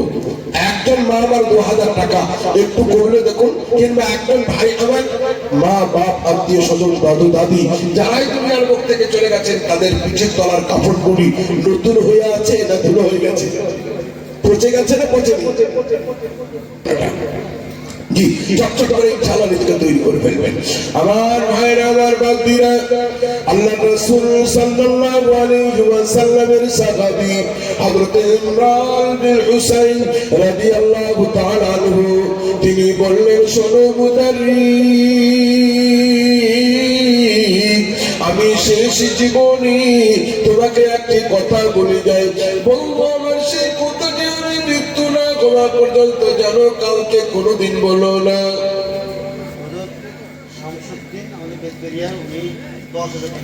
আলহামদুলিল্লাহ, আলহামদুলিল্লাহ। এই দেখেন বন্ধু চলে এসেছেন শামসুদ্দিন, এই বেদবেড়িয়ায় বাড়ি, 10,000 টাকা দেবেন। একবার জোরে বলি নারে তাকবীর। আজকে আমার কাছে কেউ নারে তাকবীর খুব জোরে বলার আশা করবেন না, কেননা গত পরশুদিন ফজরের নামাজ পড়তে গিয়ে এক রাকাত পড়ার পর দ্বিতীয় রাকাতে হঠাৎ আমার প্রেশার অত্যন্ত হাই হয়ে যায়, 200/120। এটা আল্লাহ তাআলার কুদরত যে আমি সঙ্গে সঙ্গে আমার বাড়ির পাশে হাসপাতাল মাত্র 1/2 কিলোমিটার দূরে, আল্লাহ তাআলার উপর ভরসা করে চিকিৎসা করে আজকে আমার ডাক্তারবাবু বলেছেন আপনার 140/86 চলছে, আপনি বক্তৃতা করতে পারেন। আমি আল্লাহর উপর ভরসা করে মালদাও গেছি, এই কদিনে কোনো ব্যাপার নেই, আল্লাহ আমাকে চালাচ্ছেন। আপনারা যত দোয়া করবেন তত সুন্দর করে বলতে পারবো আমি। জোরে বলি আলহামদুলিল্লাহ। কি নাম? শামসুদ্দিন। আলহামদুলিল্লাহ, আলহামদুলিল্লাহ। একটু হাত তুলে গঞ্জি কষ্ট করে একটু শামসুদ্দিন ভাই আমার ইজ্জত রেখেছেন। আলহামদুলিল্লাহ, আলহামদুলিল্লাহ। আয় রব্বুল আলামিন, শামসুদ্দিন ভাই আমার ছিল কলকানি, বলে কেমন আগে বলবো ইনশাআল্লাহ। শামসুদ্দিন ভাই আমার ছিল কলকানি, কোরআনের মাহফিলের কথা ছিল তার ব্রেনি, কোরআনের মাহফিলের কথা যখন তার মনেতে পড়িল, তাড়াতাড়ি নুরুস আমার খাতিরে 10,000 টাকা আল্লাহ নাহি দিল। ওগো বাইরে দোয়া করি বন্ধুর, কারণ ইহ পরকালে দিন সুখ শান্তির জীবন, বাড়ি থেকে সংসার থেকে অশান্তি করে দূর করে দিল, এই দোয়া করি খোদা কবুল করে নিও। সতত করে গো খোদা তোমার তরি আল্লাহর দূরেতে দিল নুরেরই প্রদীপ, মা বাবা আত্মীয় স্বজনের কবর যদি অন্ধকার রয়, নূরের বাতি জেলে দিও তুমি দয়াময়, কোটিপতি করে দিও শামসুদ্দিনের দুনিয়া ভিতরে, এই দোয়া করি খোদা তোমার দরবারে। ছেলে পেলে বিবি বাল বাচ্চা যদি পড়ে বিপদীতে, উদ্ধারে জানিও খোদা দানের বরকতে, অসুখ বিসুখ থেকে খোদা তুমি দাও পরিত্রাণ, এই দোয়া করি খোদা শোনো সুবহান। কোরআনের মধ্যে আল্লাহ যত হরফ রয়, লক্ষ কোটি নেকি দিও তুমি দয়াময়, রহম করুন করুন বাদশাহী, ব্যবস্থা দাখিল করো তোমার কৃপায়, ফেরদাউসে দিল মাওলা তুমি গো ঠিকানা, জান্নাতে খাওয়াইও আঙ্গুর বেদানা। আল্লাহুম্মা আমিন। আলহামদুলিল্লাহ। এই দেখেন 5,000 টাকা দিল নামে তহিদুল, দানকে তুমি গো খোদা করিও কবুল। এবার আলাদা কোয়া লিখতে হবে। জি, দানকে তুমি গো খোদা করিও কবুল, যে উদ্দেশ্যে যে নিয়তে করে গেল দান, মিটাইয়া দিল খোদা মনের আরমান। আর কি করিব দোয়া দোয়া নাহি জানি, সবার জন্য দোয়া করে গেছে ফাতেমা জননী, যতদিন থাকতে বেঁচে দুনিয়া ভিতরে, বিপদ থেকে উদ্ধারিবে তুমি বারে বারে। আমি পাপি নুরুসানা করি মুনাজাত, আযাব বহু হতে দিবে গোনাজাত, আরো দোয়া করি খোদা শোনো গরা বানা, ভাইদার তহিদুলকে কোনোদিন বিপদে ফেলো না, যদি কোনোদিন বিপদে পড়ে দুনিয়া বাঁচান, উদ্ধারিয়ে নিও খোদা তুমি বড়। আর আমি পাপি দোয়া করেছি আগে বসিয়া, দানকে গ্রহণ করো আরো সেটাকে আল্লাহুম্মা আমিন। আলমগীর 1,000 টাকার বাপের নাম মারা গেছে। আলহামদুলিল্লাহ। আলমগীর নামে ডাকো হাইরে বাপের সন্তান, 1,000 টাকা দিল বাঁচাতে কোরআন, কোরআনের মধ্যে আল্লাহ যত হরফ নাই, লক্ষ কোটি নেকি দিল তুমি দয়াময়, জাবাতের পেশ তসদিদ যজন গুনি গুনিয়া গুনিয়া, কোটি কোটি নেকি দিল আমল নামাতে লিখিয়া। আমি পাপি দোয়া করি বাপের কারণ, কবরতে দিল বাপের তুমি সোনার জীবন, বাপ যদি দুনিয়ায় করে থাকে গুনাহ, ক্ষমা করে দিল খোদা তুমি গোরা মানা। 1,000 টাকা বলে করো না গোহালা, বাঁচাইয়া নিল বাপকে কবরের বালা, আরো দোয়া করি খোদা বাপের কারণ, কবরতে দিও তুমি শান্তির জীবন। নবীদের ছবি খানি দাও দেখাইয়া, হাসিতে হাসিতে দাও জান্নাতে ভরিয়া, ফেরদাউসে দিও বাপে তুমি গো ঠিকানা, জান্নাতে খাওয়াইও আঙ্গুর বেদানা, বাপ বেটা আঙ্গুলে আঙ্গুল ভরিয়া, আয় আল্লাহ ফেরদাউসের গেটে তুমি দিও সাক্ষাৎ করাইয়া। জোরে বলি আল্লাহুম্মা আমিন, আল্লাহুম্মা আমিন। জি, আপনার দানের কোয়ালিটি যেমন হবে আমার দোয়ার কোয়ালিটি তেমনি হবে। জি আলহামদুলিল্লাহ, এর দোয়া আলাদা হয়, বেনামির দানটা আলাদা, মা বোনদের দোয়ার কোয়ালিটি আলাদা হয়ে যাবে, ফট করে আলাদা হয়ে যাবে। আপনারা মনে রাখুন, আমি একটা স্মরণ করিয়ে দিই, আমি 4 পাস করা মানুষ, কিন্তু কেমন করে বলতে পেরেছি, কেমন করে ভাষা জানা হলো আমি আজও জানি না। আমার আব্বা জান দোয়া করে গেছেন, হাসপাতালে বসে বসে প্যারালাইসিস অবস্থায়, আল্লাহ তোমাকে বহুত সম্মান দিল বাপ, বাস সেই আমার বদলে গেল, যেমন সেই আমার জিন্দেগি বদলে গেল আমার ভাই। কি আমি বলতে কেন বলতে পারি আমি নিজে জানি না। কেন? আমার আব্বা ছিলেন কবি গানের মাস্টার, সত্যপীরের গানের মাস্টার ছিলেন। জি, সত্যপীরের গানের মাস্টার ছিলেন। আব্বা চেয়েছিলেন গায়ক করতে, কিন্তু আল্লাহর কুদরত ছিল আল্লাহ আমাকে কোরআনের গায়ক করবেন। একদম শেষ জীবনে তওবা তিগলা করে বিরাট বড় আল্লাহর ওলির হাতে হাত দিয়ে শপথ করে তিনি গান ছেড়ে দিলেন, বাস মাদ্রাসায় ভর্তি করে দিলেন, বাচ্চায় চলে গেলাম, কোরআনের গায়ক আল্লাহ বানিয়ে দিলেন। ওই যে রক্ত, আমার বাপের রক্ত শরীরে যেমন চলে এলো না, সঙ্গে সঙ্গে আল্লাহ আমাকে বাস মিনিটে মিনিটে আমি একদম পুরো যত বলতে মানতে পারি। বেলা বিধি দেখলাম এতে ছিল কঞ্জনা, 500 টাকা দেন ক্ষমা করো গোনা, বেলা বীর নাম খানি মোরা গো জানিনা, তুমি তার নাম জানো মোদের রব্বানা, বিনা বীর নাম খানি জানিয়া জানিয়া আমার নামা দিল খোদা ভর্তি করিয়া। এর থেকে বেশি 500 টাকা হবে না কিন্তু দেওয়া। এটা 500 টাকা দেওয়া। আপনি 1000 দেন, আমি আগেই বলে দিচ্ছি আপনার দানের কোয়ালিটি যেমন হবে আমার দোয়ার কোয়ালিটি তেমনি বাড়তে বাড়তে যাবে। খোদার কসম 1 লক্ষ টাকা দিয়ে দেখেন, 1 লক্ষ টাকা দিয়ে দেখেন, যদি কমিটি আমাকে সবাই নেই ফজর পর্যন্ত দোয়া করবো ইনশাআল্লাহ। জি, একটু না বলা কিচ্ছু হবে না। থাক আমার 140 বা 86 চলছে, চলুক, আল্লাহর উপর ভরসা করে কোরআনের জন্য জান দিয়ে দেবো ইনশাআল্লাহ। জি, আপনারা তাকিয়ে আছেন, হুজুর ওই কথাটা বলেন না। জি, ওই কথাটা বলুন, ইনশাআল্লাহ বলে দিই, আর আপনাদের কলিজাটাকে ঠান্ডা করে দিই, আপনারা আমার কলিজা ঠান্ডা করে দেবেন ইনশাআল্লাহ। জি, জোরে বলে ইনশাআল্লাহ। লোকগুলা দিয়েছেন তারা ইনশাআল্লাহ বলে, যারা দিবে না তারা ইনশাআল্লাহ বলতে চাইছে না। যাই হোক, আপনাদের নুরানি চেহারা দেখে আমার শরীর ভালো হয়ে গেল আলহামদুলিল্লাহ। ভাবছিলাম যে আজ মনে হয় ক্ষমা চাইতে হবে, কিন্তু আল্লাহ আমাকে ভালো চালাচ্ছেন আলহামদুলিল্লাহ। আলহামদুলিল্লাহ। আল্লাহ রাসূল সাল্লাল্লাহু আলাইহি ওয়াসাল্লামের সাহাবী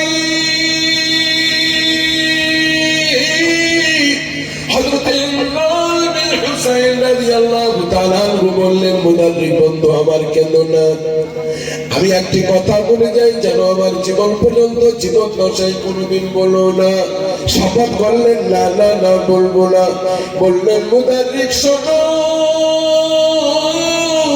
সারা পৃথিবী যখন রাত্রিকালে ঘুমন্ত অবস্থায় যখন থাকি, সেই সময় মহান আল্লাহ পাক রহমত করবেন, রহমতের ফেরেশতাদের একটা দল আমার বাড়িতে পাঠিয়ে দেন। কি পাঠিয়ে দেন? রহমতের ফেরেশতা।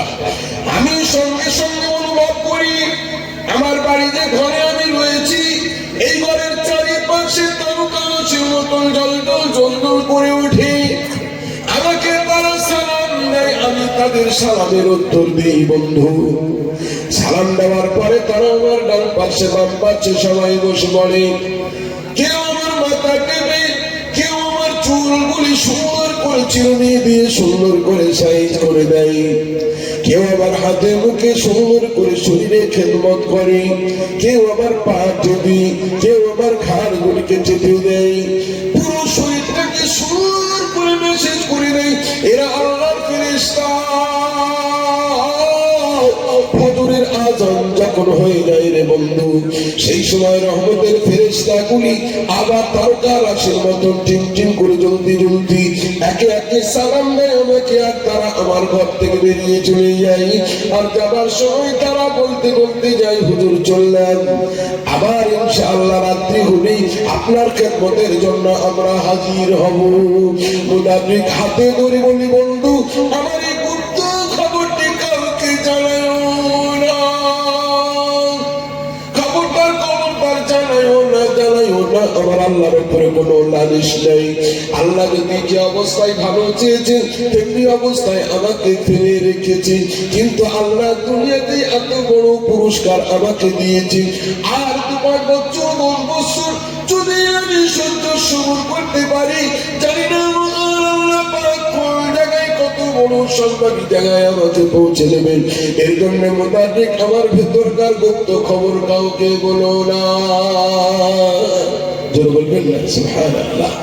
আমার ভাইরা, আমার বাপদিরা, আল্লাহ রাসূল সাল্লাল্লাহু আলাইহি ওয়াসাল্লাম সাহাবায়ে কেরাম থেকে এমনি করে তৈরি করতে পেরেছিলেন।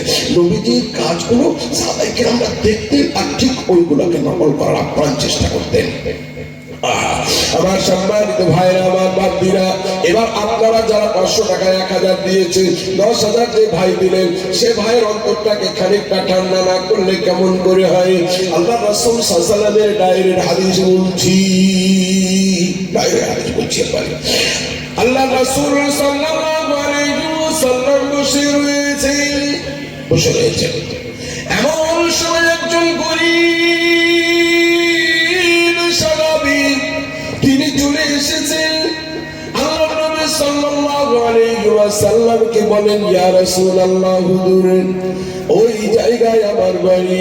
ইশারা করে বলছেন, হুজুর এখান থেকে খানিকটা দূরে আমার বাড়ি। ইয়া রাসূলুল্লাহ, ওই জায়গায় আমার বাড়ি। আর ওই বাড়িতে একটি পাঁচিল রয়েছে, পাঁচিলের এই পারে হচ্ছে একজন মুনাফিকের বাড়ি, আর পাঁচিলের এই পাশে হচ্ছে আমি মুসলমান আমার বাড়ি।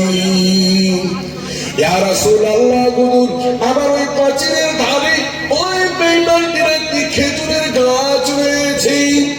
ওই গাছে যখন খেজুরগুলি পেকে যায় তখন ঝরঝর করে ছড়ে ঝরে আমার বাড়ির এই পাশে পড়ে যায়।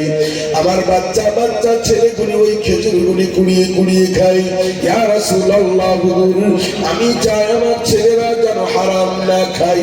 হুজুর বলুন না কোন কৌশলে আপনি আমার ছেলেদেরকে হারাম খাওয়া থেকে বাঁচাবেন? কত পার্থক্য দেখুন।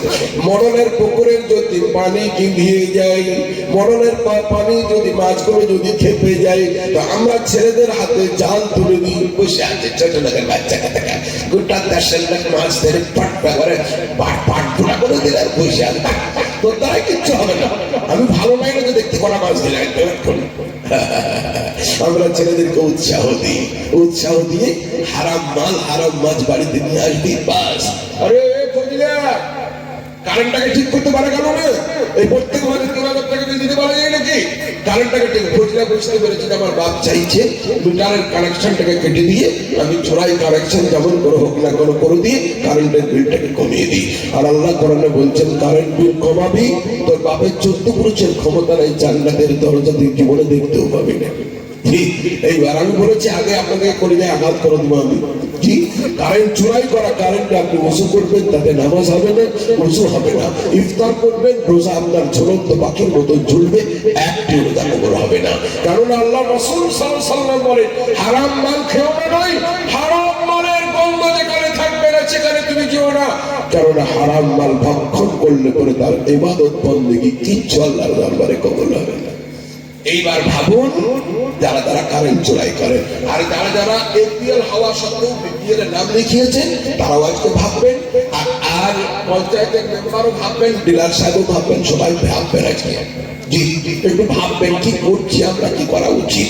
আমার ভাইয়েরা, আমার বাপদিরা, আল্লাহ রাসূল সাল্লাল্লাহু আলাইহি ওয়াসাল্লাম বসে রয়েছেন।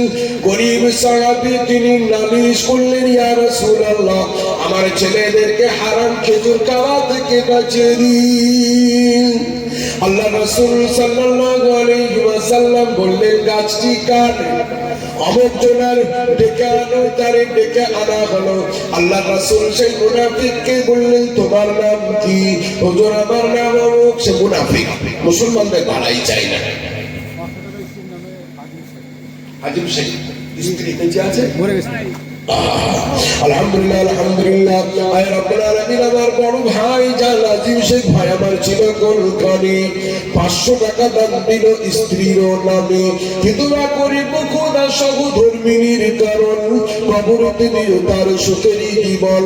দুনিয়ায় যদি খোদা করে থাকে গোনা, ক্ষমা করে দিল খোদা তুমি গোরা পারা। স্বামী স্ত্রীকে একসঙ্গে তুমি জান্নাতে পাঠাবি, এই দোয়া করে খোদা গ্রহণ করে নেবে, আল্লাহুম্মা আমিন। আমার ভাইরা, আমার বাপদিরা, আল্লাহ রাসূল সাল্লাল্লাহু আলাইহি ওয়াসাল্লাম বললেন, ডেকে আনো। মুনাফিককে ডাকা হলো, নবীর সামনে দাঁড়িয়ে রয়েছে। হুজুর আমাকে ডেকেছেন? আল্লাহর নবী বললেন, তোমার নাকি একটি খেজুরের গাছ রয়েছে? হুজুর আছে। আমার এই গরীব সাহাবী তার বাড়ি দিয়ে তোমার পাকা পাকা খেজুর গুলো যখন পড়ে যায় রে বন্ধু, তখন তার ছেলেরা কুড়িয়ে কুড়িয়ে খায়, এগুলো তাদের জন্য খাওয়া হারাম। এক কাজ করো বন্ধু, তুমি আমি নবী তোমাকে অনুরোধ জানাই, গাছটিকে দান করে দাও। মুনাফিক দান করবে? মুনাফিক ও দান করবে না, মুসলমান কষ্ট বাদিত করে তাই করবে। হুজুর আমি দান করবো না। আল্লাহর নবী বললেন পুরস্কার শুনে নাও, যদি একটি গাছ তুমি দান করো, মহান আল্লাহ পাক তোমাকে এই একটি গাছের পরিবর্তে 700টি গাছ আল্লাহ জান্নাতুল ফেরদাউসে লাগাবে। মুনাফিক বলল হুজুর আমার 700 গাছের জান্নাতে দরকার নেই। কেন তো দেবে না? আল্লাহ রাসূল সাল্লাল্লাহু আলাইহি ওয়াসাল্লাম বললেন বিক্রয় করো। হুজুর আমি বিক্রয় করব না, মুসলমানকে কষ্ট দেওয়ার জন্য। আল্লাহ রাসূল সাল্লাল্লাহু আলাইহি ওয়াসাল্লাম অসহায় হয়ে গেলেন। আমার ভাইরা, আমার বাপদিরা, নবীজি মজলিস শেষ করে দিলেন। একজন সাহাবী সেখানে বসেছিলেন, একটু ধনী মানুষ ছিলেন, তার নাম আবু দাহদা রাদিয়াল্লাহু তাআলা আনহু। আবু দাহদা রাদিয়াল্লাহু তাআলা আনহু। হযরত আবু দাহদা রাদিয়াল্লাহু তাআলা আনহু শুধু উসপুস উসপুস করছিলেন মজলিসে বসে, ইয়া রাসূলুল্লাহ, অনেকগুলো খেজুরের বাগান রয়েছে হুজুর, ওই একটি খেজুর গাছকে বাদ দিয়ে আমার যে কোনো বাগানটা এই গরিব মানুষটিকে দিতে বলুন, আমি এখনই তাকে দান করে দেব। কিন্তু না, আল্লাহ নবী ওই গাছটির জন্যই বললেন। হযরত আবু তাহবা কৌশল করতে লাগলেন, কি করে কি করা যায়। এবার কেমন মজলিস শেষ হলো, মুনাফিক বেরিয়ে গেল রাস্তায়। হযরত আবু তাহবা রাদিয়াল্লাহু তাআলা আনহু পিছনে পিছনে চললেন, সামনে গিয়ে দাঁড়ালেন, দুই হাতে খুলে দিলেন, বললেন দাঁড়াও বন্ধু। মুনাফিককে বললেন দাঁড়াও বন্ধু, আমাকে চেনো? বলে হ্যাঁ চিনি। তোমার নাম আবু দাহদা, আমার সম্পত্তি জানো? বলে হ্যাঁ। এই মদিনার বুকে বড় বড় খেজুরের বাগান তোমার রয়েছে। হযরত আবু দাহদা বললেন শোনো মুনাফিক, শোনো সুন্দর করে, আমার ওই বাগানগুলির মধ্যে যে বাগানটি তুমি একটা খেজুরের গাছের বদলে নিতে চাও, খোদার ইসুদের কষ্ট করে বলি, সঙ্গে সঙ্গে ওই খেজুরের গাছের বদলে আমার ওই বাগানগুলি তোমার নামে লিখিত করে দাও। কোন গাছটা? ওই গাছটা, যে গাছটা ওই ফকিরকে দান করতে বলছিল, গরিবকে দান করতে বলছিল। এর লোক হয়ে গেছে মুনাফিক বিচারে, এত মেলা বাগান আছে। মাশাআল্লাহ, এই দেখেন আমার বাপজি 20 লক্ষ টাকা দিয়ে গেছে, আলহামদুলিল্লাহ। 20 টাকা দিয়ে গেছে, এটা আল্লাহর কাছে 20 লাখ টাকার সমান মর্যাদা। আমি কথা বলছিলাম আমার ভাইরা, আমার বাপদিরা, সাহাবী করলেন কি, হযরত আবু দাহদা রাদিয়াল্লাহু আনহু মুনাফিকের সামনে দাঁড়িয়ে গেলেন, বললেন তুই যে বাগানটি বলবি সেই বাগানটি তোর নামে আমি লিখে দেবো, আর তুই আমাকে ওই গাছটা বিক্রি করে দে। আমার ভাইরা, আমার বাপদিরা, মুনাফিক সুযোগ পেয়ে গেল। মুনাফিক জানতো আবু দাহদার বিরাট সম্পত্তি, অনেক খেজুরের বাগান রয়েছে। একটি খেজুরের বাগান এমন ছিল যে খেজুরের বাগানে 700টি গাছ লাগানো ছিল। রিওয়ায়েতে, অন্য রিওয়ায়েতে আছে 300টি খেজুরের গাছ লাগানো ছিল। আর মদিনার বুকে সবথেকে নাম করা খেজুরের নাম হচ্ছে আজওয়া। মুনাফিক বলল ঠিক আছে, তুমি কত বড় মায়ের লাল, একবার দেখি আমার ওই খেজুরের গাছের বদলে ওই বাগানটি দিয়ে দাও যেটা তোমার দক্ষিণ প্রান্তে রয়েছে, যেখানে 300টি আজওয়া নামক খেজুরের গাছ লাগানো। মদিনার সব থেকে উৎকৃষ্টতম খেজুর নাম হচ্ছে আজওয়া।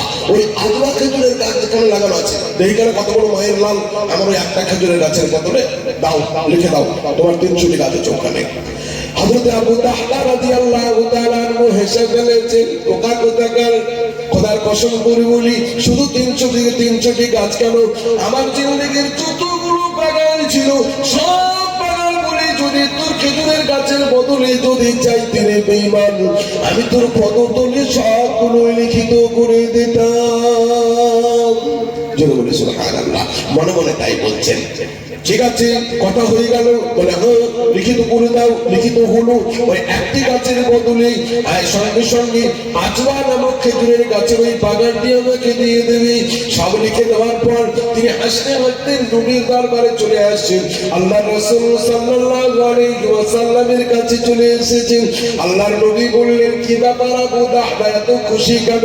ইয়া রাসূলুল্লাহ, এই গরীব সাহেবের সমস্যার সমাধান করেছি। ইয়া রাসূলুল্লাহ, বিরাট বড় একটা লাভবান ব্যবসা করেছি। আল্লাহ নবী বললেন, কি লাভবান? ইয়া রাসূলুল্লাহ, হুজুর ওই একটা গাছের বদলে আমি 300টি আজওয়া নামক খেজুরের গাছের বাগানটি দিয়ে দিয়েছি এই বেঈমানকে। আল্লাহর নবী বললেন, লাভ কোথায় হলো? শুধু লস আর লস। এটা তো একটা বাগান। হযরত আবু তাহতা কেমন উত্তর দিলেন আমার ভাই? উত্তর শুনলে পরে আপনাদের কলিজা ঠান্ডা হয়ে যাবে। আল্লাহ রাসূল সাল্লাল্লাহু আলাইহি ওয়াসাল্লামের বন্ধু হযরত আবু তাহতা রাদিয়াল্লাহু তাআলা আনহু বললেন, ইয়া রাসূলুল্লাহ, হুজুর আমার ওই 300টি আজওয়া খেজুরের বাগানের জন্য, 700টি খেজুরের বাগানের জন্য আপনি কোনদিন বলেননি জান্নাতে তার বদলে গাছ লাগানো হবে, কিন্তু এই একটি খেজুরের গাছের বদলে আপনি বলে ফেলেছেন। ইয়া রাসূলুল্লাহ, আপনার বলা কোনদিন মিথ্যা হয় না, সব গ্যারান্টি হয়। ইয়া রাসূলুল্লাহ, হুজুর এই গাছটিকে আমি ওই গরীব সাহাবীকে দান করে দিলাম। আল্লাহর নবী বললেন, বিরাট লাভবান ব্যবসা করেছো। আমাকে জিবরাইল বলে গেল, এক্ষুনি তোমার নবী মহান আল্লাহ পাক 7,000 খেজুরের বাগান মহান আল্লাহ পাক জান্নাতুল ফিরদাউসে লাগিয়ে দিলেন। জোরে বলে সুবহানাল্লাহ। আর এক একটি খেজুরের এক একটি ওই গাছের ছায়া 100 বছর যদি ঘোড়া ছুটে চলে যায় তবুও তার ছায়া শেষ করতে পারবে না। জোরে বলি আলহামদুলিল্লাহ। আমার ভাই, সাহাবায়ে কেরামদের মধ্যে এই স্পিরিট, এই প্রেরণা, এই উদ্দীপনা আল্লাহ রাসূল সাল্লাল্লাহু আলাইহি ওয়াসাল্লাম তাদের কলিজায় ভরে দিয়েছিলেন। তাই তাদের ওই মেহনতে আজ বংশীয় পরম্পরা আপনার কাছে আমার কাছে এসেছে। তাই রাত্রি অপেক্ষা করি, এখনো কোরআনের মহব্বতে আমি বসে আছি এবং কাজ করছি। এজন্য যাদের মনে নতুন নতুন উদ্দীপনা আছে তারা চটচট করে চলে আসুন। আমার মা বললেন, আলহামদুলিল্লাহ, রতনপুরের গোলাম মুস্তাফা ভাই আমার মাঝপাড়া বাড়ি, 5 বস্তার সিমেন্ট দিল দান, কবুল করো গুদা তুমি নেগামান। কিন্তু পারে 500 টাকা। আলহামদুলিল্লাহ, বেদবিড়িয়ার ভাই আমার মন সুরানি ছিল। মা বাপের জন্য দেখো 500 টাকা দিল। মা বাপের কবর যদি অন্ধকার হয়, নূরের বাতি জ্বেলে দিল তুমি দয়াময়। মায়ের ডাকে ফুল কানে দুল কোমরে বিছা দিও, সোনার পালঙ্ক কাটে শুয়াইয়া নিও। বলে দিল মালা খোদার পাই দিও তোরা, জান্নাতের শাদিকে দিও দিলাইয়া দোয়া। ঢাকায় শাড়ি না, এটা বলবো না। এটা মহিলাদের মধ্যে কোনো মা যদি ডাইরেক্ট যদি 1000 2000 দিয়ে পাঠায় তো ইনশাআল্লাহ এই দোয়ার কোয়ালিটিটা লম্বা করে শেষ করব। জি আলহামদুলিল্লাহ। আরেকজন আমার মা বোনেরা করে একজন মিলিয়া কিছু টাকা দান করলেন কোরআনে ভাবিয়া। ভগবানে দোয়া করে মা বোনের কারণ ইহু পরকালে দিও সুখের জীবন, সুখের সংসার তুমি দিও বানাইয়া, পালা মুসিবত হতে নিয়ে উদ্ধারিয়া। আমি পাপে নরুজাবা করি মুনাজাত, আদা ভগু হতে দিল গুনাজাত। আলহামদুলিল্লাহ। লালটু ভাটা, বাহ বাহ। আমার লালটু ভাটাকে ভাইকে বলি, অনেক সময় ইট দেবেন, ইটের গলি থেকে আল্লাহ তাআলা কিয়ামতের দিনে ফাটাবেন। জি লালটু ভাটা।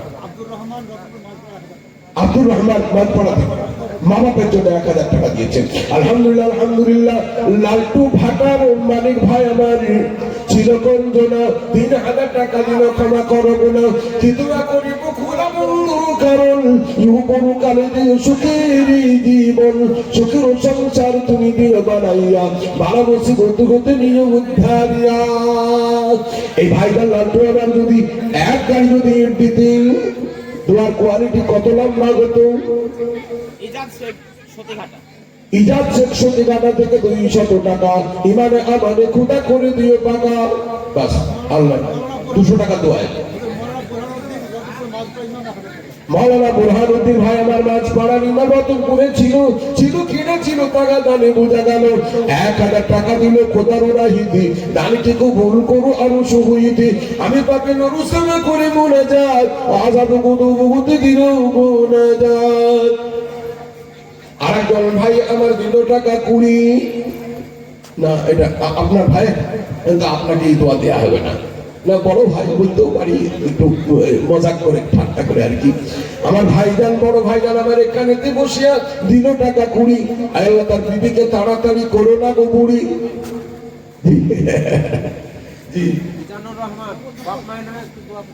আলহামদুলিল্লাহ আলহামদুলিল্লাহ রব্বুল আলামিন তোমার নেককার বান্দা মিজানুর রহমান আয় আল্লাহ জান্নাতে দিও তুমি তার মাকাম। 1000 টাকা দিল মা বাপের নামে, দানকে কবুল করো আর সহিতে আমি বাপে দোয়া করি বন্ধুর মা বাপের কারণ কবরেতে দিল তুমি শান্তির জীবন। দুনিয়ায় যদি খোদা ভাইজানের কোন বিপদ হয়, আয় আল্লাহ বিপদ হয়ে যায় বাঁচাইয়া নিও খোদা তুমি সর্বদাই। আমি বাপে নরুসামা করে মুনাজাত আযাব গুদুগুতে দিল মুনাজাত। জোরে বলি আল্লাহুম্মা আমিন। মাশাআল্লাহ মাশাআল্লাহ। আল্লাহ তাআলা আপনাদের দানগুলো কবুল করুন। জি আল্লাহ তাআলা আপনাদের দানগুলোকে কবুল করুন। আসুন ভাই চকচক করে কোন ভাইজান আমার যদি থাকে 2-5 মিনিটের মধ্যে চকচক করে চলে আসুন। আল্লাহর উপরে ভরসা বেশি করে করুন। জি সব থেকে কার উপরে বেশি ভরসা করবো? আল্লাহর উপরে। কেন? দলিল নীল দরিয়া যখন ফাটলো মুসা আলাইহিস সালাম হলেন পার, আর ফেরাউন আটকে গেল না বরং ডুবে গেল। কেন? মুসা নবীর ভরসা ছিল আল্লাহর উপরে, আর ফেরাউনের ভরসা ছিল রাস্তার উপরে, তাই না? রাস্তা ফাটল দেখেছে, ও আল্লাহর উপর ভরসা না করে রাস্তা ফাটা আছে চল ডুব পেরিয়ে যাবো। জি রাস্তার উপরে ভরসা করলো, আল্লাহ ডুবিয়ে ছাড়লো। আর মুসা আলাইহিস সালাম ভরসা করলেন আল্লাহর উপরে, তো পারাপার লেগে গেলেন। আজ আপনি আমি যদি খোদার উপর ভরসা করি পারাপার লেগে যাবে ইনশাআল্লাহ। আলহামদুলিল্লাহ আলহামদুলিল্লাহ। রতনপুরের ভাই আবার লালটু ছিল, তাড়াতাড়ি 1000 টাকা নামে লিখাইল, যে উদ্দেশ্যে যে নিয়তে করে গেল দান কোন মিটাইয়া দিল খুদা মনির আরমান। কোটিপতি করে দিল দুনিয়া ভিতরে, এই দোয়া করি খোদা তোমার দরবারে ছেলে পিলেকে পড়াশোনায় মন লাগাই দিও। আয় আল্লাহ পড়াশোনার পরে খোদা চাকরি মিলায়ও। আমি বাপে নরুসামা করি মুনাজাত ও আযাব গুদুগুতে দিও মুনাজাত। আল্লাহুম্মা আমিন। মাশাআল্লাহ মাশাআল্লাহ। জি আর কোন ভাই আমার আছেন, আমার মা বোনদের কোন মা আমার আছেন যিনি বিধবা রমণী হয়ে গেছে, মনে মনে করবেন যে স্বামীর জন্য জিনিস পড়তাম, আর তো স্বামী নাই জিনিস কাকে দেখাবো, এর জন্য ইনশাআল্লাহ আমি রাখের জিনিস কারের জিনিস দান করে দেবো। স্বামী আমার কেমন অবস্থায় আছে রয়েছে কেমন জানি না, আপনার আমার ভাই বোন মা বাপ যারা চলে গেছে কেমন অবস্থায় কবরে আছেন কারোর জানা নাই। তারা চাতক পাখির নাই কবরে দাঁড়িয়ে কবরে শুইয়ে শুইয়ে তারা আল্লাহর কাছে চাই, রব্বুল আলামিন আমার আত্মীয় স্বজন কখন আমার জন্য দান করবি, আর তুমি রহম করম করে আমাদের কাছে পৌঁছাই দিয়ে আমাদের আযাব কবরের আযাব গুলোকে রক্ষা করবি। এর জন্য আলহামদুলিল্লাহ রতনপুরের মাঝ পাড়ার ভাই আমার আমজাদ আলী নাম, দানকে কবুল করো তুমি মেহেরবান। কোরআনের কথা যখন মনেতে পড়িল, কোরআনকে আল্লাহ কোরআনকে প্রতিষ্ঠিত করার জন্য 2000 টাকা দিল। ওগো বাড়ি দোয়া করি বন্ধুর কারণ কি গোপন কালে দিল সুখের জীবন। রহম করম করো ওগো বাকিশাই, ব্যবস্থা দাখিল করো তোমার কৃপায়, সতত করি গখনা তোমার তারিফ, আন্ধার গড়তে দিও নুরের প্রদীপ। আলহামদুলিল্লাহ শিবনগরের ভাই আমার রাজু ছিল কিনা ছিল তাহা জানে বোঝা গেল। রাজু ভাই যদি আমার এখানে না থাকিত, শিবনগরে না থাকিত, শেষ বেলায় 2000 টাকা কবে তবে কেবা দান দিত। ওকে বাড়ি দোয়া করি বন্ধুর কারণ ইগো কোনো কালে দিল সুখ শান্তির জীবন। বেনাবিতে রতনপুরের মাঠ পড়াতে ছিল কোন জনা, 5000 টাকা দিল ক্ষমা করো গুনাহ, যেই দেশে যে নিয়তে করে গেল দান কবুল করবো খোদা তুমি নেগাবান। মিনারুল রতনপুর হচ্ছে প্রায় 2-3 হয়। আলহামদুলিল্লাহ আলহামদুলিল্লাহ, বাহ মাশাআল্লাহ। বুটিন 4 টিন করে 1 কুইন্টাল করে 50 কিলো করে ধান আমার ভাই 5 মিনিটের মধ্যে কোন কোন ভাই আমার আছে। আমার পরে পরে বক্তা যিনি উঠবেন সারা পশ্চিম বাংলার ওলামায়ে কেরামদের শিরোমণি হযরত মাওলানা মুফতি নাজমুল হক সাহেব, হযরত মাওলানা আরশাদ মাদানী সাহেবের স্নেহভাজন, হযরত মাওলানা আসজাদ মাদানী সাহেবের স্নেহভাজন, ওলামায়ে কেরামদের সঙ্গে সম্পর্ক রাখনেওয়ালা বিরাট বড় বড় আল্লাহর ওলিদের সঙ্গে তার চেইন এবং তার ভালোবাসা জড়িয়ে রয়েছে আমার ভাই। সারাদিন সারা রাত্রি যিনি অতন্ত্র প্রহরের মতো মুর্শিদাবাদ জেলার ওলামায়ে কেরামদেরকে এবং মুসলমানদের চিন্তা ভাবনা নিয়ে যিনি থাকেন হযরত মাওলানা মুফতি নাজমুল হক সাহেব। কি আল্লাহ তাআলা বহুত দিয়েছেন ওনাকে, লাখের উপরে তার বেতন স্কুলে, কিন্তু না তবুও তিনি অতন্ত্র প্রহরীর মতন কোন জায়গায় মুসলমানের কোথায় কি হলো সেখানে ছুটে যাওয়া, কোন মাদ্রাসার কি ঘটলো সেখানে ছুটে যাওয়া এবং তাদের জন্য প্রাণ খুলে দিয়ে তাদের সুব্যবস্থা করা যার কাজ। সেই ভাই মুফতি নাজমুল হক সাহেব আমাদের অত্যন্ত বন্ধু, তিনি চলে এসেছেন এবং আমার পরে পরে তার মারাত্মক বক্তৃতা আপনারা শুনতে পাবেন ইনশাআল্লাহ। জি, যারা যে সমস্ত ভাইরা আমার শিক্ষিত ভাই এবং অন্যান্য ভাইরা যারা এখানে ছড়িয়ে আছেন হযরত মাওলানা মুফতি নাজমুল হক সাহেবের বক্তব্য শোনার জন্য আমি তাদেরকে তাড়াতাড়ি করে মজলিসের মধ্যে ডাকছি। হযরত ইনশাআল্লাহ 2-5 মিনিটের মধ্যে মজলিসে চলে আসবেন এবং তার ইনশাআল্লাহ ফার্স্ট ক্লাস বক্তৃতা, সারমর্মময় বক্তৃতা আপনাদেরকে শোনাবেন। তার বক্তৃতা শোনার জন্য আপনাদেরকে দাওয়াত করছি, চলে আসুন। না শুনলে পরে সকালে পৌঁছাবেন। আলহামদুলিল্লাহ আলহামদুলিল্লাহ। আল্লাহ রতন করে শামসুন নাহার বোন আমার পর্দার আড়াল হইতি 500 টাকা দান করলো নবীর মাদ্রাসাতে। মায়ের নাকে ফুল কানে দুল কোমরে বিছা দিল, সোনার পালঙ্ক কাটি শোয়াইয়া দিও, ভালো দিও মালা খোদা পায়ে দিও তোরা, জান্নাতে শাড়িরে দিও মিলাইয়া জোড়া। ঢাকায় শাড়ি ওইটা বলে দিও, ঢাকায় শাড়ি রেশমি চুড়ি দিও বিছা কোমরেতে, গেলে বান্দের জমান দিও তুমি গো জান্নাতি।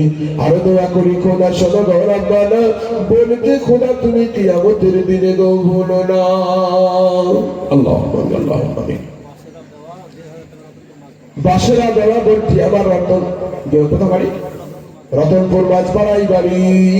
1,500 টাকা দিল দেখো তুমি বাড়ি, শুধু করিল খোদা বোনের কারণ, ইহু গরু কালে দিল সুখেরই জীবন। বাড়ির মধ্যে যদি খোদা কোনো শান্তি রয়, শান্তিতে পূর্ণ করো তুমি দয়াময়, স্বামী স্ত্রীর সঙ্গে ভালোবাসা দিও দান করিয়া, এই দোয়া করি খোদা কান্দিয়া কান্দিয়া। আরো দোয়া করি খোদা তার আত্মীয় স্বজনের কারণ, কবরেতে দিও তুমি শান্তির জীবন। আল্লাহ আল্লাহ আমিন আল্লাহ আমিন। মাশাআল্লাহ, চটচট করে চলে আসছে আমার ভাই। দয়ার নবী গো তোমার মতো দরদি কেউ নাই, দয়ার নবী গো তোমার মতো ব্যথিত কেউ নাই। রওদাই বসে কাঁদছো তুমি,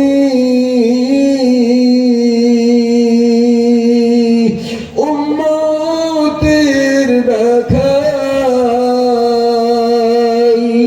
তোমার মতো দরদি কেউ নাই, দয়ার নবী গো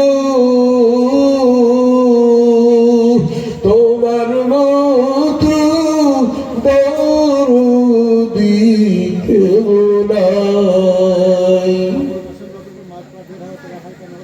আলহামদুলিল্লাহ আলহামদুলিল্লাহ। রতনপুরের মাঝপাড়ায় দেখো আবুল কাসেম ভাই ছিল, তাড়াতাড়ি 1,500 টাকা নামে লিখাইল। 1,000 টাকা নগদার 500 টাকা বাকি, আমার নামাই দিও খোদা কোটি কোটি নেকি, যে উদ্দেশ্যে যে নিয়তে করে গেল দান, মিটাইয়া দিল খোদা মনের আরমান। আলহামদুলিল্লাহ। রতনপুরের মাঠপাড়া থেকে আছে শেখ ভাই আমার 1,000 টাকা ইমানে আমানে খোদা করে দিল পাকা। ও গোবারে দোয়া করে বন্ধুর কারণ ইগো পরকালে দিও সুখ শান্তির জীবন বিবি বাল বাচ্চা আত্মীয় স্বজন যদি পড়ে বিপরীতি উদ্ধারিয়া নিও খোদা দানের বরকতে 1000 টাকা বলে করো না গোহালা বাঁচাইয়া নিও খোদা বিচারের বেলা। জি আমি বলছিলাম জি ধানের দোয়া একটু শুনে নেন ইনশাআল্লাহ। জি কোন ভাই আমার আছেন আমার ভাইরা আমার বাতিরা ধানের মৌসুম চলছে 1 মণ করে ধান একটু চটচট করে মুক্তি চান আশা পর্যন্ত বেদবেরিয়া মার্জেন শেষ 1.5 মণ ধান আলহামদুলিল্লাহ আলহামদুলিল্লাহ এই দেখেন এবার ধানের দোয়া মারা গেছে 2 মণ। জি আলহামদুলিল্লাহ বেদবেরিয়ার মার্জেন শেখ ভাই আমার বেদবেরিয়াই ছিল নাতির কলিজার টুকরো নয়নের মনির কথা দেখো মনেতে পড়িল হাইরে পিয়ারা নাতি নাই বর্তমান কবরতে চলে গেছে দেখো গৌমহল আজ যদি তার প্রিয় নাতি বাঁচিয়া থাকিত নিশ্চয় বেদবেরিয়া মহিলা মাদ্রাসার জালসাতে উপস্থিত হইত নিশ্চয় নিশ্চয় কত আনন্দ করত খোদা এখানে আসিয়া তার হাতে তার দাদুর দাল্লাও গ্রহণ করিয়া আরো দোয়া করি খোদা নাতির কারণ কবরতে দিও তুমি সোনারিও জীবন আর যতদিন থাকবে দাদু দুনিয়া ভিতরে বিপদ থেকে উদ্ধারিও তুমি বাড়ি বাড়ি। সেলিম রতনপুর মাঝপাড়া একটা খানি আলহামদুলিল্লাহ রতনপুরের ভাই আমার সেলিম নাম ছিল মাদ্রাসার জন্য একখানি ঘানি দান করে দিল ওগো বাড়ি দোয়া করি এই ঘানিটা কারো কারণ ইগো পরকালে দিও সুখে দিবল আরো দোয়া করে কোন শুনো পাক বাড়ি মিজানিতে নেকির পাল্লা করে দিও ভারী নেকি বদিও চল যেদিন হইবে মিজানি নেকির পাল্লা ভারী করু কিয়ামতের দিনই। এটা হচ্ছে হুজুর বেদবেরিয়া হ্যাঁ লাল মোহাম্মদ লালু বলে ডাকে জি, জি, জি। আমার লাল ভাই হচ্ছে জি। বেদবেরিয়া লালু হ্যাঁ 5000 টাকা 3000 নগদ। আলহামদুলিল্লাহ আলহামদুলিল্লাহ এই দেখেন বেদবেরিয়ার লালু ভাই আবার সম্ভবত লাল মোহাম্মদ লাল এই মৌলানা সাহেবের ভাই 5000 টাকা দিল খুদা সুখে শান্তিতে রেখো তুমি সর্বদাই হায়রে বেদবেরিয়ার লালু ভাই আমার মাদ্রাসার দরকার অন্তরে লুকায়িত ছিল তাই তাড়াতাড়ি 5000 টাকা নামে লিখাইল ওগো বাড়ি দোয়া করি বন্ধুর কারণ ইগো পরকালে দিও সুখের জীবন ফ্যামিলির কোন মানুষের যদি কোনোদিন অসুখ হয়ে যায় দুরারোগ্য থেকে আরোগ্য দান করে দিও দয়াময় আমি পাপি নুরুসাবা করি মোনাজাত আগাব গদুমগুতে দিন মোনাজাত ছেলে পেলেদেরকে কোটিপতি করো দুনিয়াতে এই দোয়া করি খোদা তোমার দরবারে দি। তারাদুর শেখ রতনপুর দক্ষিণ পাড়া দক্ষিণ পাড়া কিনা তারাজুল আলহামদুলিল্লাহ আলহামদুলিল্লাহ আয় আল্লাহ রতনপুর দক্ষিণ পাড়ায় বাড়ি এখন তারাজুল